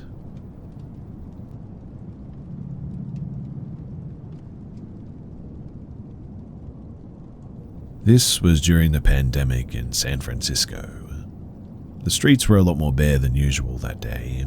I had recently moved to my new apartment in Nob Hill from the notorious Tenderloin district, which actually wasn't as terrible as it said, but I was still very happy to leave nevertheless. One night though, I was feeling a little bit nostalgic and missing the beer prices, so I wandered the street down to TL. I always wear headphones while walking, but this evening there was an inner voice that told me to turn them down and keep my eyes out. It was about 10 p.m. and I listened to that voice, but with little caution. I got down to my old hood, deep within the craziness where the only sign of the pandemic was masks on everybody's faces. I buy my 40 ounce of St. Ides and I head back up the steep hill to California Street to get home. Lo and behold, a few blocks out of the hood, I feel this dude behind me first. Even though the sidewalk is completely empty, I move to the side to let him pass, but guess what? He doesn't. I turn to see, well, his junk in his hand, trying to rub it all up on me. I scream at him and he scurries like a roach into the shadows. Mind you, the streets are getting real steep at this point. He's a bit chubby, so I'm like, let's book it up these hills. I get a few blocks up and like 30 floors later and no one is behind me. I breathe a sigh of relief and maybe I can just walk home now. When all of a sudden, like the Terminator, I swear, he appears from beneath the streetlight and starts coming after me faster than ever. I pick up my pace, feeling like I'm in the worst dream ever or some horror movie, but then realize that what I'm doing is the wrong move. So I stop. And I start screaming, but look around and there's not a soul. The streets were completely dead, and that really scared me.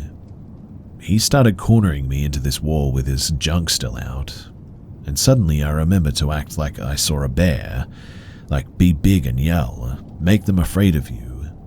So I made myself as big as I could and crazy and pulled out my 40-ounce bottle and I said, "I'm going to kill you." I did end up with a few scratches and bruises, but it worked. That creep eventually ran off. Even still, I ran off scared as well, looking behind me every other moment, until I got to my favorite place, Ina Coolbrith Park, and I waited, shaking until I was sure that that psycho wasn't following me before I went home. Moral of the story, I suppose? Treat your aggressor like a bear, if you can.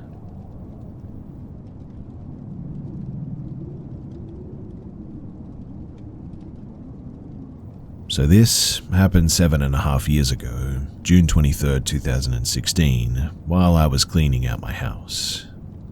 I was renting out a house for a year, and the year was almost up at this point. I wasn't going to be living there the next year, so it was time for me to start cleaning out and moving my stuff to my next place. The house that I had at the time was fairly small, but it was plenty of space just for me. I lived there by myself, and I just finished cleaning out the living room, other than some basic furniture, and I had moved on to clean the kitchen at this point. There were quite a few cabinets in this kitchen, so many that I didn't use a good number of them. I was looking through some of the ones that I didn't use to make sure that there was nothing that I had in them. One of them I opened up and I saw something in the back corner. It looked like some type of shirt or rag or something. I grabbed it and saw that I didn't think that it was mine. But when I moved it, it revealed a small white lever that I could just barely see.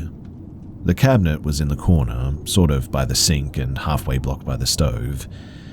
I honestly thought that it was just another pipe, but it just looked a little bit different to me, I suppose. I got inside and had to crawl inside the cabinet, which was pretty large. Once I got inside, I saw there was a small trap door to the side, leading into the wall. I couldn't believe what I was seeing. I mean, you had to be completely inside in order to see the detail of it, and I decided to open the door, which led to an extremely narrow hallway with a sort of crawl space. But when I got further inside, I was horrified. I saw that there was food, as well as several blankets, as if someone had been living inside of there. The good news, at least to me, is that whoever was in there was obviously gone. I tried to make sense of it and figure out how long the person had been there, and how I didn't know about it. I was gone from the house a lot with work, I suppose, and other stuff, but I just didn't know how it was possible for someone to live in there without me knowing. In any case, I continued cleaning until it got pretty late, and the next day after work, I continued. I was still kind of in shock with finding a secret room in my house, and decided to look at it once again. I opened the cabinet and went inside, then I pulled the lever open just like I had the previous day. But this time, as soon as I opened it, I saw movement, and then saw a person for a split second. They slammed the door back shut on me, and I immediately turned and ran all the way out of my house to my car, and then called the police. I was so scared that I started driving away as well. I opened up my phone and told the police the whole situation. They came to my house a short time later to find that whoever had been in there was now gone. I was absolutely disgusted knowing that this random person had access to my house for who knows how long. It felt like a vivid nightmare that I needed to wake up from. When I opened my phone to call the police, it showed the date was June 23rd, 2016, and I still remember this date, 7 years later. It stayed with me like a scar that I don't know if I will ever really heal from. Luckily for me, I moved out the next week. I really don't know how long the person was living in my secret room, but thankfully it never gave me a problem.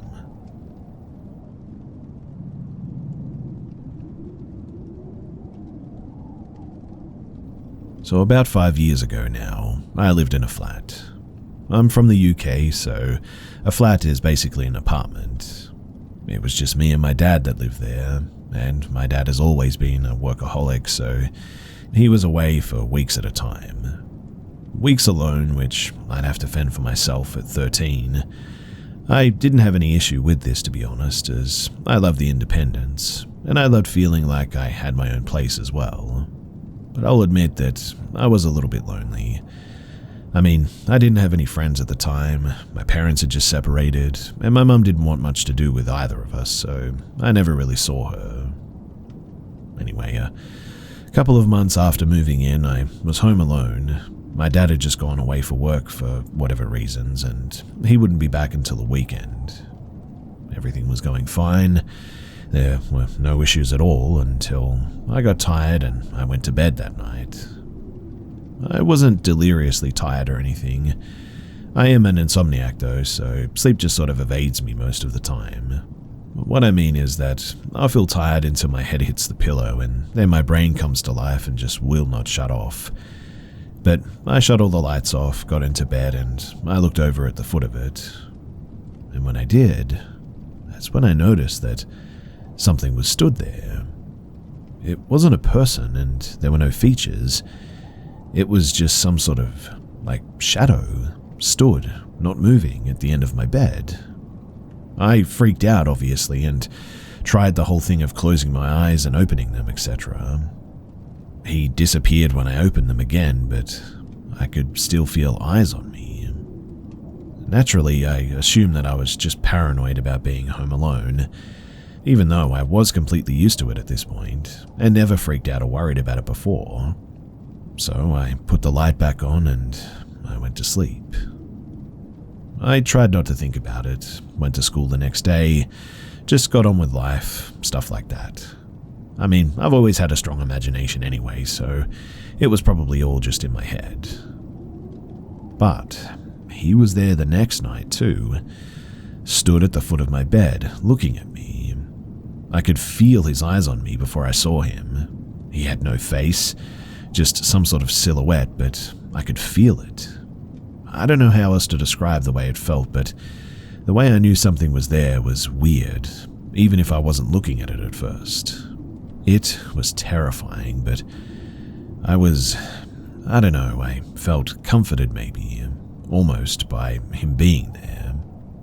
It didn't feel like this shadow wanted to kill me or whatever, more like he was watching over me perhaps. I don't know, it's weird and I've never been able to properly explain it. I've always brushed this off as just some kind of sleep paralysis, but I was never asleep when I saw him. I was never tired or unable to move, never fresh from a nap or something like that. I'd be fully conscious and he would just suddenly be there. Like I said, he wasn't threatening and I learned to live with it. Seeing him whenever the lights went out and I was home alone was always a bit of a fright, but I got used to it. But then, the second one appeared. The second one was smaller, and the only way that I can describe it is by saying that he reminded me vividly of the mum from Hereditary when she's crouched on the ceiling. He stayed in my peripheral at all times as well, which was very unnerving, and he first started showing up in the bathroom. I'd be using the toilet and he would be there, waiting for me. He felt threatening, like he was ready to pounce at any given moment, and it panicked me so badly that I often refused to use the bathroom, wash myself or brush my teeth, because he was always in there, even when the light was on. The worst part though was that I could hear his feet against the ceiling as he sort of chased me whenever I ran out of the bathroom, like the sound of someone running after you, but his hands and feet were against the ceiling, so it was more like an animal chasing you. I was absolutely terrified of him, and I never got used to it. I lost a lot of sleep over that period of time and continued for about 6 months, until suddenly they just stopped. I didn't see either of the shadow things anymore, and to this day have never been able to explain what the heck it was. I've spoken with counselors about it, and their only response is that it's some way of my brain coping with neglect or something like that. But I just cannot help but feel like it really wasn't purely my imagination.